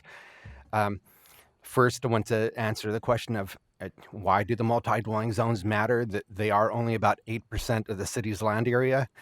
This map shows in blue where the multi-dwelling zones are, and you can see in red the mixed-use zones where most of our commercial services are. So the multi-dwelling zones, just a small portion of the city, are in those places that are best situated to really expand housing options for people to be close to services and close to transit. So that's, again, a key reason we're doing this. It's really key to achieving our objectives for allowing more people to be close to services, for focusing growth in our centers and corridors. Wanted to just go through some of the key outcomes that the project is intended to deliver on. And I should mention that a lot of this work built on other community efforts in the past that really had identified the need to improve the way multi-dwelling development happens in Portland. There was the East Portland Action Plan and also a community collaboration called the Healthy Active Living Initiative, all intended to really try to improve the way multi-dwelling development happened and make sure it worked for more people. So key things this project is really intended to deliver on is really expanding the range of housing options in the multi-dwelling zones, really prioritizing affordable housing as an outcome, also thinking not only about numbers of units, things like that, but also making sure that as we become denser, we still have outdoor spaces for the people living in multifamily. Also looking at improving building design so it better meets the needs of people, contributes to pedestrian-oriented places, and we have some provisions that are really focusing on East Portland issues, including some provisions in partnership with the Bureau of Transportation intended to get more street connections where they're needed and to address some of the other needs in East Portland. A cornerstone aspect of the code proposals are really trying to expand the range of housing options. That first line is showing just the diverse array of multifamily housing you have in a lot of Portland's older neighborhoods. In the same neighborhood, you could have a duplex or a fourplex next to a small eightplex building or a courtyard apartment building. After 1959, when we modernized our zoning code and based regulations on density or numbers of units, it really limited what could be done. Our current R2 zone, that middle line is showing the array of housing options allowed on a 5,000 square foot lot. Basically, you can do 2 units, no more, no less. They're often nowadays in inner neighborhoods, typically a pair of large attached housing units, not uncommon for them to be $600,000 a unit. What we're proposing to do is to instead regulate by the size of the buildings with more flexibility for the numbers of units inside that building scale. So it could be a pair of units or a triplex, fourplex, or eightplex, basically bringing back some of the range of options that used to be possible in our low-rise multifamily zones. And many of these options are less expensive than what are the typical outcomes from our current zoning. Another thing that we're proposing is we have both a base development scale allowed by right, but then also a larger scale that's tied to achieving some community goods. And the primary way that we're linking achieving greater scale involves affordable housing. One way you can get to the full increase, which is a 50% increase in scale beyond the by right allowance, is through inclusionary housing, where units are provided that are either at 80% of regional median family income affordability or 60%. We have a new bonus too that's geared more towards very often ownership type family housing, where if half the units have 3 bedrooms and so are size for families and they're affordable at a median income, there's a 25% increase in the bonus. We also have a bonus that's tied to accessibility, trying to encourage more projects that include barrier-free housing, and there's a 25% increase from that. A new one relates to trying to preserve the existing affordable housing we have. When we've heard from community members about affordable housing, they've said it's not just about getting new affordable housing. Can we do more to encourage preservation of already existing affordable units? And we have a development transfer allowance where, in exchange for keeping existing housing affordable, you can transfer development rights to other sites. So these are all tied to, you can get to the idea that we're allowing greater scale, but along with the greater scale, we want to see more outcomes that contribute to our housing needs. One other thing, there is also a provision where projects receive even greater scale, twice as much scale than the base by right allowance for projects where at least half the units are affordable at least no more than 60% of regional median family income. And this is really intended to prioritize affordable housing projects. It's not dependent on whether it'll pencil for profit developers, but is really trying to prioritize the outcome of deeper affordability. It's not just about trying to squeeze in more units. As I mentioned, this effort had built on some community partnerships, such as a couple of healthy active living efforts that involved outreach that focused on lower income households and immigrant communities, many of whom do live in multifamily. One definite myth-busting aspect is a stereotype that some Portlanders have that it's primarily single people or empty nesters that live in multifamily. A lot of the research we had shown was that for a lot of Portland communities, including the African-American communities or Hispanic communities, half of even families of children live in multifamily. So it's not quite true that families with kids don't live in multifamily. They're definitely part of what's out there with multifamily. So the proposals are putting in new requirements for outdoor space where there are no requirements in our higher density multifamily zones. Especially in East Portland, we had heard concerns that parking lots are often the only place for kids to play, which is exacerbated by the fact that places like East Portland don't have the best access to parks. So we are proposing requirements for outdoor space and requirements for common areas or courtyards or play areas for larger sites. Other provisions really get at trying to integrate development into our communities and to contribute to pedestrian-friendly places. And an example of what we're proposing is limitations in front garages and front parking, really trying to realize the objectives we had for places that support more walkable neighborhoods. Some of the East Portland provisions address some of the unique issues in East Portland. They're very large blocks there, and there's positives and negatives to that. That area does not have very good street connectivity. It makes it a lot harder for people to access local destinations or transit. There are good things too. A lot of the tree canopy in East Portland is in the form of Douglas fir groves in the middle of the blocks. And our provisions, which include a partnership with PBOT, are really intended to address both the positive aspects of East Portland and some of the issues there for a lack of connectivity. Just in sum total, what we're trying to do in terms of contributing to these goals for expanding options and creating better options is, one, we're looking at expanding flexibility for the numbers of types of units. There's a new emphasis on incentives for affordable housing and for providing more accessible units. Also expanding requirements for outdoor spaces and for design that supports pedestrian-oriented places.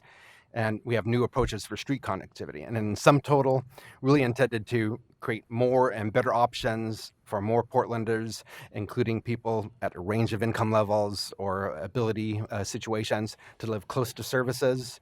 And we are pushing for design that supports active living and connections within our communities. So that's it for my component. I have a quick question, Sure. just a little bit for clarification.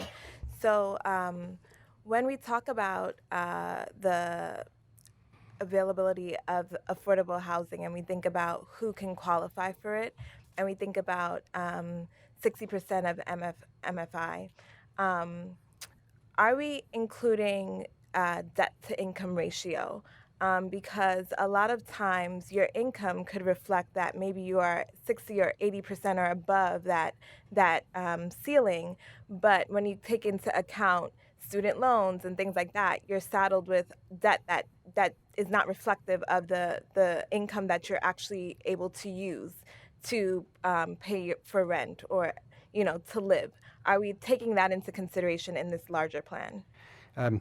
The Housing Bureau administers some of the details, but their general approach is affordable means households pay no more than 30% of their income towards housing.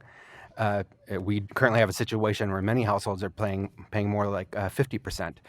So I don't think it parses out as to exactly how household budgets apply, but the general concept, what defines affordability at different income levels, is no more than 30% goes to housing.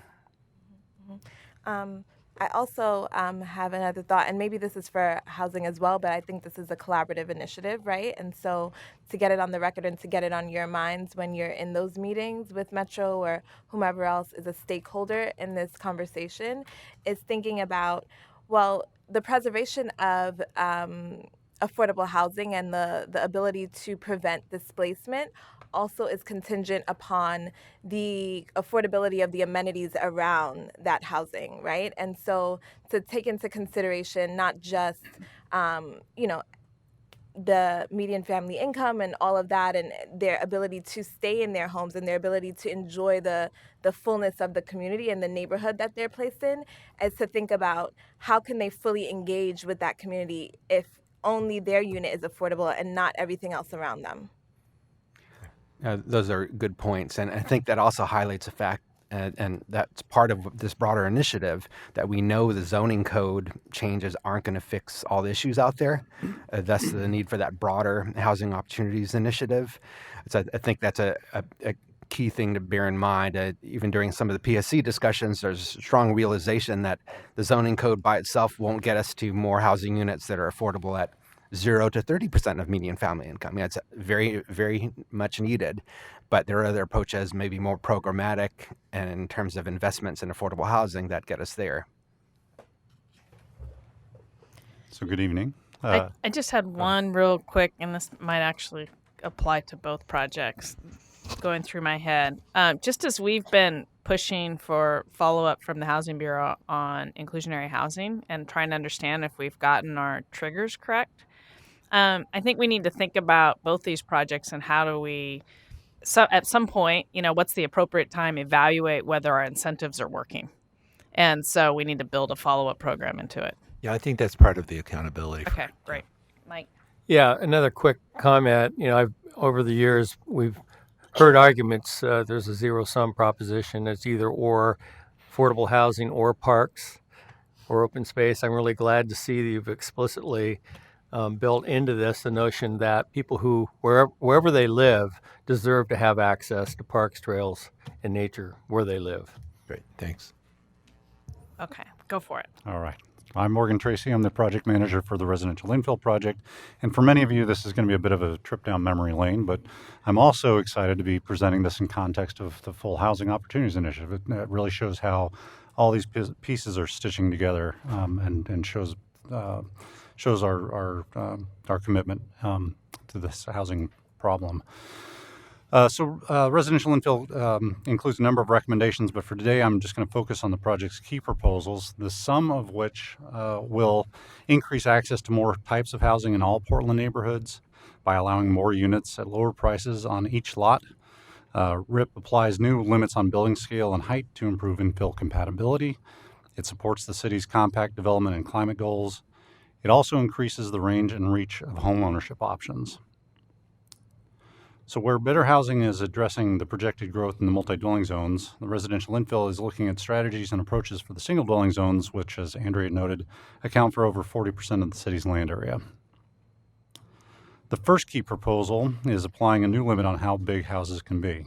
On the left is your typical older Portland home, and on the far right is the largest house that can be built under today's codes, which comes out at 6,750 square feet. Next to that is the largest house built on a 5,000 square foot lot in recent memory, and that's 4,400 square feet. And the greenhouse shows the recommended size limit for houses, which is 2,500 square feet.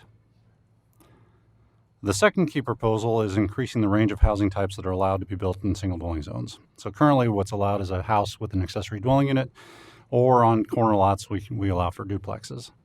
The recommendation is to allow different combinations up to 3 or 4 units, such as a house with 2 ADUs, a duplex, triplex, or a fourplex.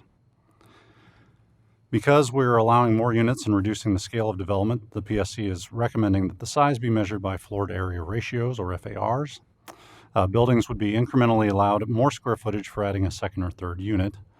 Still, the overall size of a building that's allowed, even with 4 units, is less, about half the size of what's allowed under today's codes for a single house. Bonus FAR is offered if one of the units is permanently affordable or when converting an existing house to add units. And so one of the more significant outcomes of these changes is the symbiosis between the unit size, housing types, and housing costs.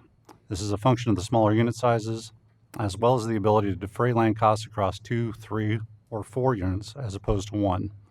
So in this slide, we have an example of a typical new house selling for about $775,000, which is about 170% of the median family income, which is a high income household. Next to that is one half of a duplex selling for about $465,000 or 110% MFI, which now we're getting into a middle income household. And this next slide shows examples of 2 and 3 bedroom triplex and fourplex units, which are ranging between 80 and 120% MFI. So now we're talking about things that are affordable for our teachers, nurses, and librarians. And to put 80% MFI into perspective, this is a 2-person household with each household person earning minimum wage full-time.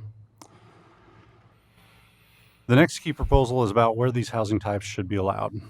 This has been a hotly debated issue, and the PSC recommended that these housing options be allowed in most single-dwelling zoned areas of the city.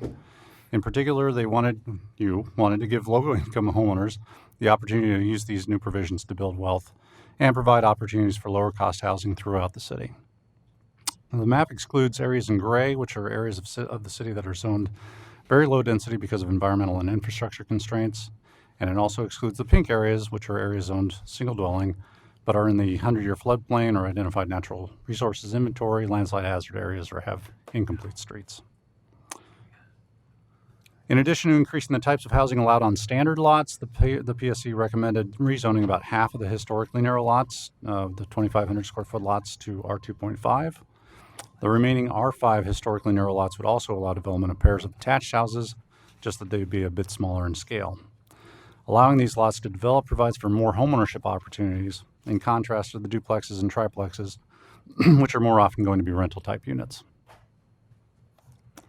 So to summarize, allowing for more smaller housing types and units in more places takes us away from our current trajectory of one-for-one replacements of small houses for monster houses, away from the trajectory of dwindling supply of smaller scale housing in high amenity areas, and away from the trajectory of decreasing diversity in housing type, price, and features, and toward a city with more choices for more people, better choices to suit families' changing needs, and greater diversity.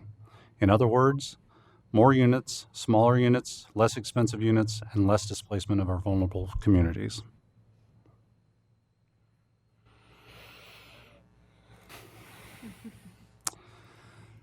So I thought I'd also take an opportunity to provide a little update on the state legislation. So in June of 2019, the state legislature passed 2 bills that impact the residential infill project recommendations, House Bill 2001 and Senate Bill 534. So House Bill 2001 directs cities above 10,000 people to allow duplexes wherever any single house is allowed. Larger cities like Portland are further directed to allow triplexes, fourplexes, and cottage clusters in some locations within each single dwelling zone. So residential infill is already well on its way to comply with HB 2001. We allow for duplexes everywhere, triplexes and fourplexes in locations except where environmental or natural hazard or infrastructure constraints are present. But RIP goes several steps further by instituting limits on unit sizes, adding siting and design rules for garages and parking, and including a number of incentives to encourage retaining existing houses. That's not to say we don't still have some homework. The bill applies to all single dwelling zones, including R10 and R20. And we also need to examine developing a set of standards for addressing cottage clusters. So this work, you get to see me again, will commence as part of a future project. Senate Bill 534 is the platted lot bill. This requires cities to recognize all lots that have been platted in a subdivision. Primarily, this affects the historically narrow 25 by 100 foot lots in the R5 zone, but it also extends to other platted lots that are smaller than the minimum lot size requirements. So, for example, 5,000 square foot lots in the R10 zone. The bill includes certain exclusions based on streets and other infrastructure availability, steep slopes, and natural resources. So the residential infill project is already addressing the historically narrow lots in R5. We're pretty good there. But RIP goes further by also including building size limits that better relate the size of the structure to the smaller lot sizes, improved building design with revised height measurements, more substantial building eve allowances, greater attention to front entrances, and so forth, and limitations on location and design of garages and parking. So what's missing, and this is a different consideration for a future amendment as part of residential infill because we have a shorter compliance timeline. The bill applies to all platted lots, not just the historically narrow lots. So we're evaluating potential amendments that will address the other pre-existing substandard lots in the other zones, R7, R10, R20, RF, and so forth. Is this a good time for questions? I'm good. Okay, Daisy, go ahead. I've just never heard platted lots before. Could you tell us what that means? Sure. So when we talk about historically narrow lots and platted lots, they're surveyors, before we had zoning rules in effect, would develop a plat and measure out where the lots and the streets would go, and they take the plat down to the surveyor and get it recorded. And so that established units of land for further transfer, selling. So now we've got a whole subdivision set of rules and land division criteria, and it goes through a pretty regimented process. But back in the turn of the century, you basically had a surveyor develop a plat and go record it. Looked like Eli had his hand up, and I see Chris's hand up. Okay, I'll limit myself to 2 items. Can someone go back to the comp plan map from the city? So this has been a fantastic, if this is a dress rehearsal for the city council, that's a fantastic job. Thank you. I had one item, which I know I've talked to some staff about, is the name of the zones. And my hope is that single dwelling zone is already a cognitive dissonance under current rules, and it's about to even more so under the proposed rules. So I'm hopeful that our city attorney office can come to a reasonable conclusion that we don't have to do a 56 filing to change the name of that zone. So I hope that staff could explore that option with the council. And the other, I actually meant the one with all the yellow and blue on it too. So this is probably going back to Andrea's, sorry. And the other is, I guess, as we were struggling with both these code updates, it felt like our hands were tied behind our back a little bit in terms of, because we're not remapping.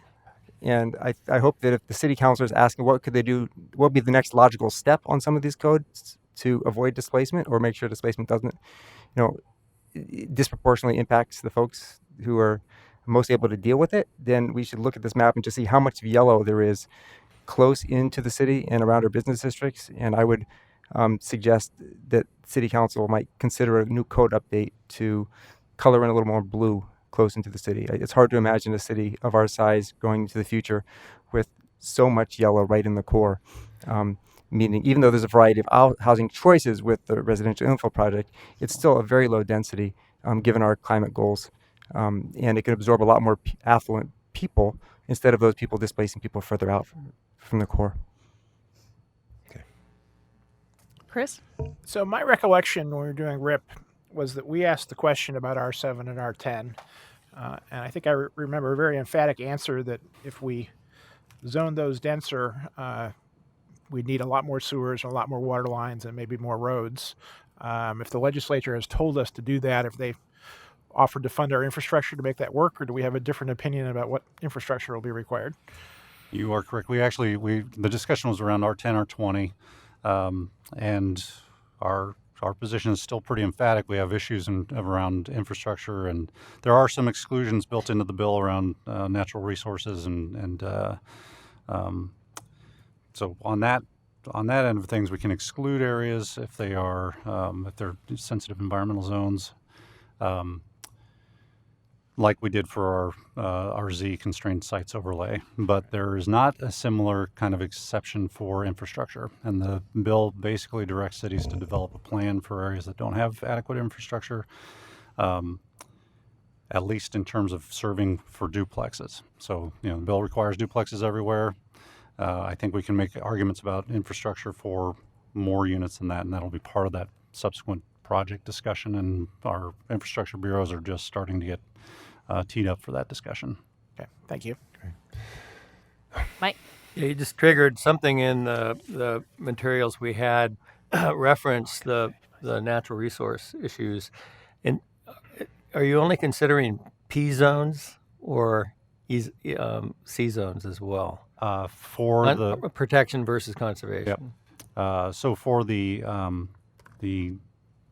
constrained sites, that Z, the pink areas on the map, that was based around our natural resources inventory. So that's P, C, and a little bit more than that, actually. Good. Okay. Thank you. Are there any further questions? No. So the last piece of this is to wrap up the discussion that took up a lot of your time when you were voting on better housing by design and residential infill, and that's consideration of displacement. So for City Council, we want to, and it's a highlighted issue for City Council as well as we bring those two forward. So we wanted to explain how we are evaluating displacement risk, and as you all recall, we sort of looked at it in 3 steps or 3 aspects: which properties are likely to be redeveloped, and that's looking at the real estate economics of it. Who's affected by the redevelopment of the sites, and we looked at it in general, citywide, but we also looked at it in specific locations, and that you'll see in the RIP discussion. And is this impact greater or less than current zoning? Because especially for the single-family house part of this, there's a good deal of demolition and redevelopment of those lots already, even under existing code. And one of the things that you did most with residential infill was you made the structure smaller, and it had an impact on that. So remember on the where properties are likely to be redeveloped, the way we looked at it was where revenue generated, the sales or the rent from the property is greater than the cost to redevelop the property, and that's the land cost and construction and finance. There's in the marketplace a sweet spot where those two come together, and what we found when we were bringing residential infill and better housing by design through the council or through planning commission, and it was mostly that middle zone, that gray area that's shown on this map. The outer west area is that the rents weren't quite there yet, so it wasn't under the same kind of pressure. Since we've adopted this, of course, that is accelerated. So more and more of the gray and the light gray and the tan are getting near the point where you're going to see some of this redevelopment feasible, therefore possibly triggered. So let's look at the 2 projects individually. Better housing by design. So when we looked at this, and what you're looking at on this map is the shaded areas, the purple areas, I guess, are where our gentrification analysis showed a concentration of households, economically vulnerable households who were really sensitive to a change in the cost of their housing, rent or ownership. And what we found is that the houses that were most at risk when we looked at the properties under multifamily zoning were low-income renters of single-family houses, because a lot of our multifamily zone currently that's not developed for apartments is on single-family houses that we intended on having redeveloped back when they were originally zoned. And then the second kind of collection or concentration of vulnerable households were residents in older apartment buildings on underdeveloped sites. So where those sites are, where there's about 27 of those apartment building sites that we identified, and there's approximately 200 and some of these single-family house sites. And you can see that's what the yellow dots are on the map on your screen. So that's the scale of properties. And then we looked at how to mitigate, and the City and the Planning and Sustainability Commission, I think, unanimously voted to support better housing by design because of these mitigations, which is the next slide, which is that because we're going with floor area ratio and just regulating the size of the structure, we know that this, and we've been told by the development community, this is bringing sites that today are not currently necessarily feasible for redevelopment onto their radar, and they're excited because of that being an incentive to develop more. multifamily, more housing. So there's more units. And to the extent that they have the ability to vary the size of the unit, it could be cheaper units because of some of them could be smaller.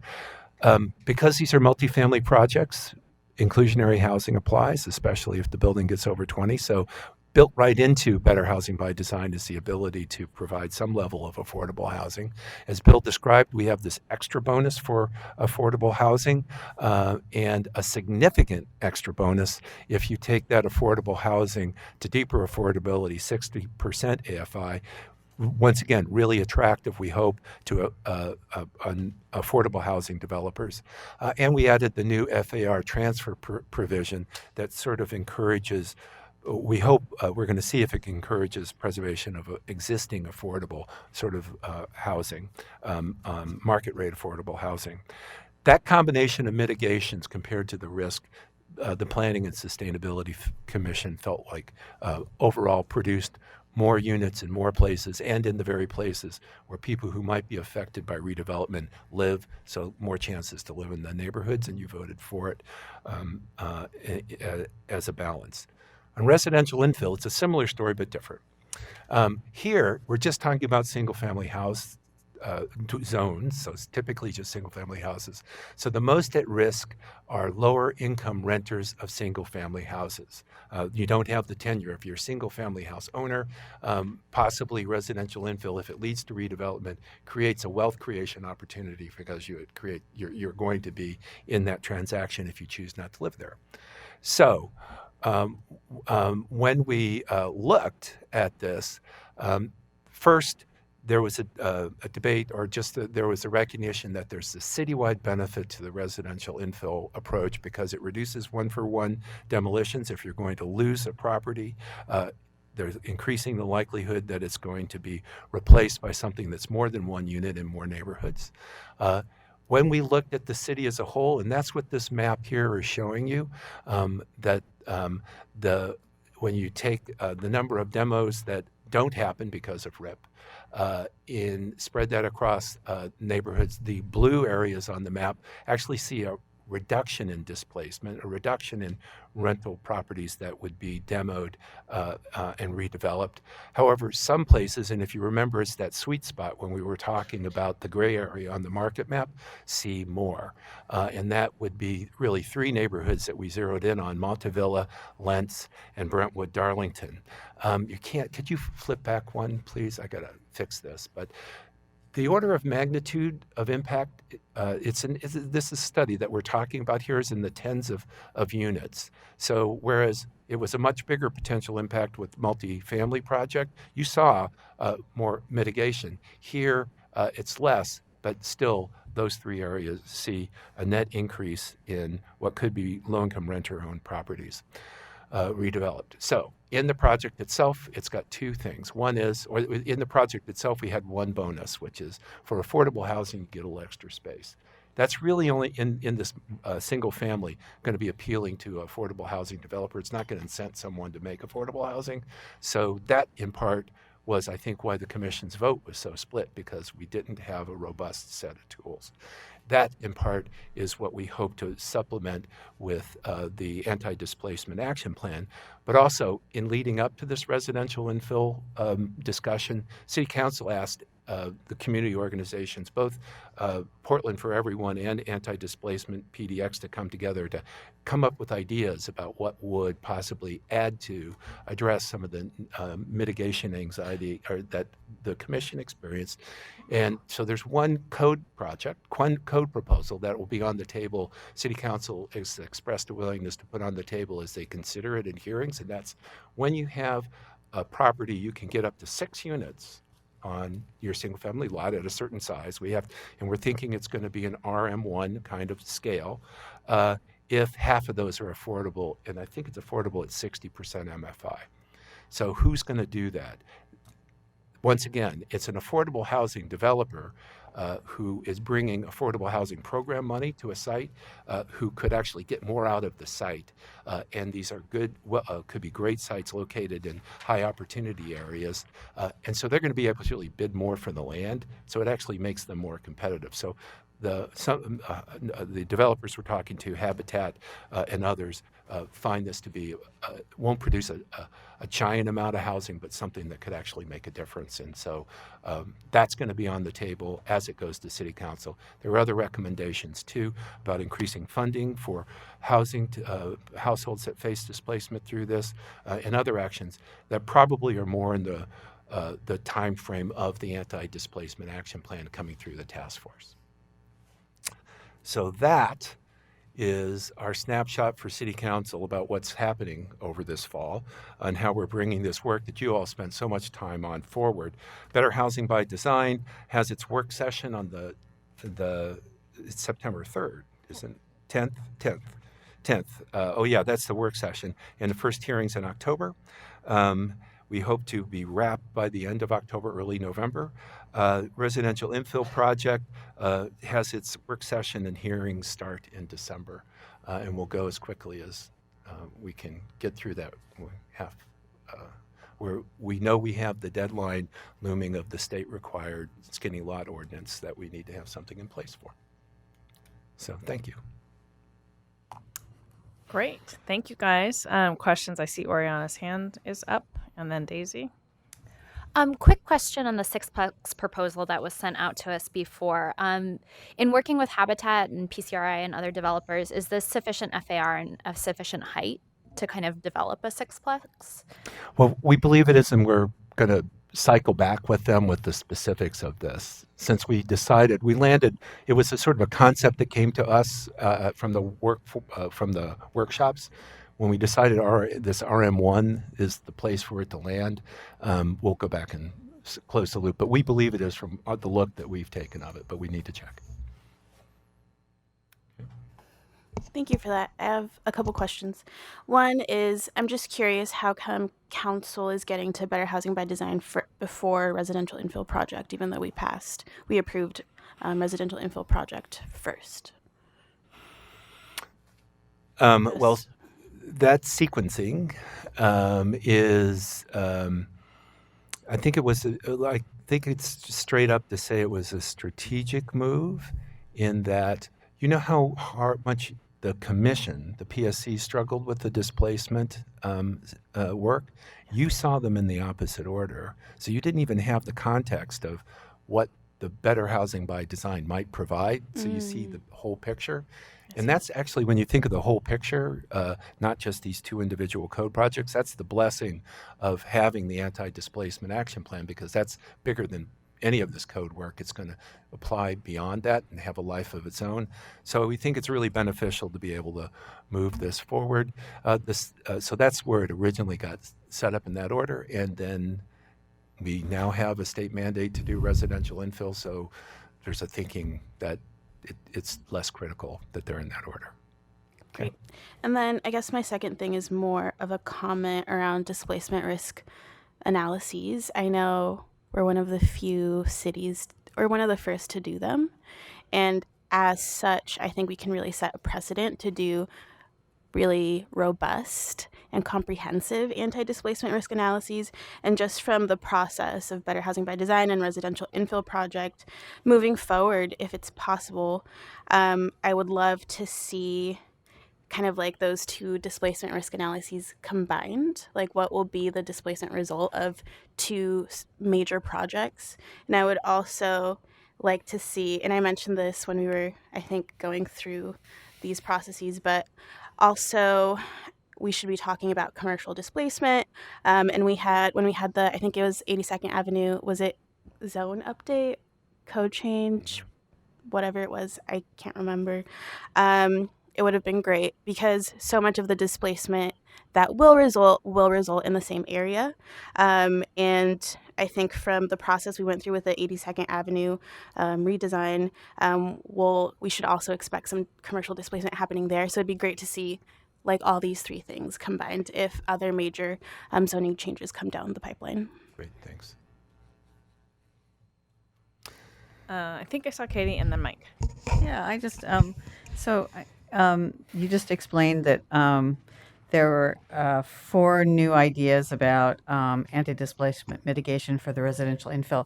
Are these being presented? I didn't quite understand what their status was. Are these, they're not coming through us, but are they just going directly to the city council? Well, yeah, they're going directly to City Council in this way, Katie. The code amendment, City Council has what you all recommended and can amend it now. So we're going to draft up something, put that on the table. They'll introduce it and have it be part of the hearings that they have when they consider residential infill. So it'll be a code amendment that they could actually adopt. The other ones are not really a code responsibility, so it takes a different sort of process and deliberation and negotiation, honestly, to get more money, to do. Gosh, I'm just having a senior moment.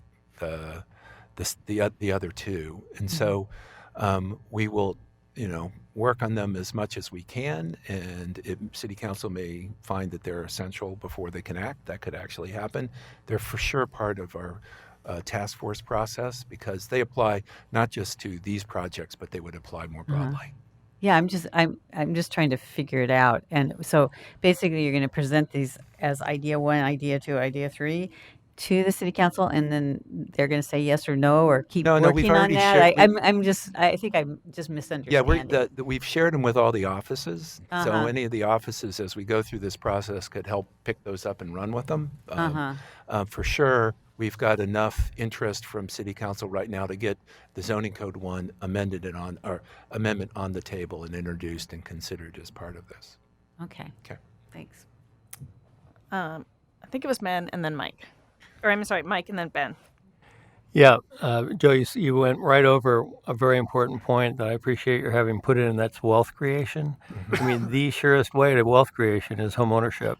And so I think it's, as a part of the overall analysis, I think it would be really interesting, critical to see where, the other side of the displacement coin is there are people who will benefit, obviously, in building wealth. And I think that's an important part of this as well. And this is one of the things that's really a blessing about having this anti-displacement task force to be an actively engaged steward for how we develop these policies, because that makes sense. And that's actually something that came out of your work about single-family home ownership, and it's something to prioritize on. This notion is maybe you should put some money into it. Maybe we should reprogram some of our housing money for that purpose.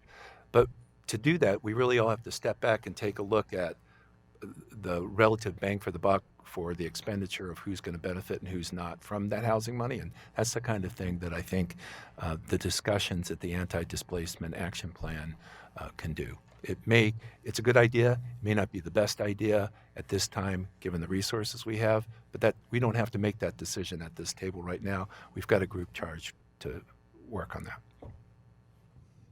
Ben?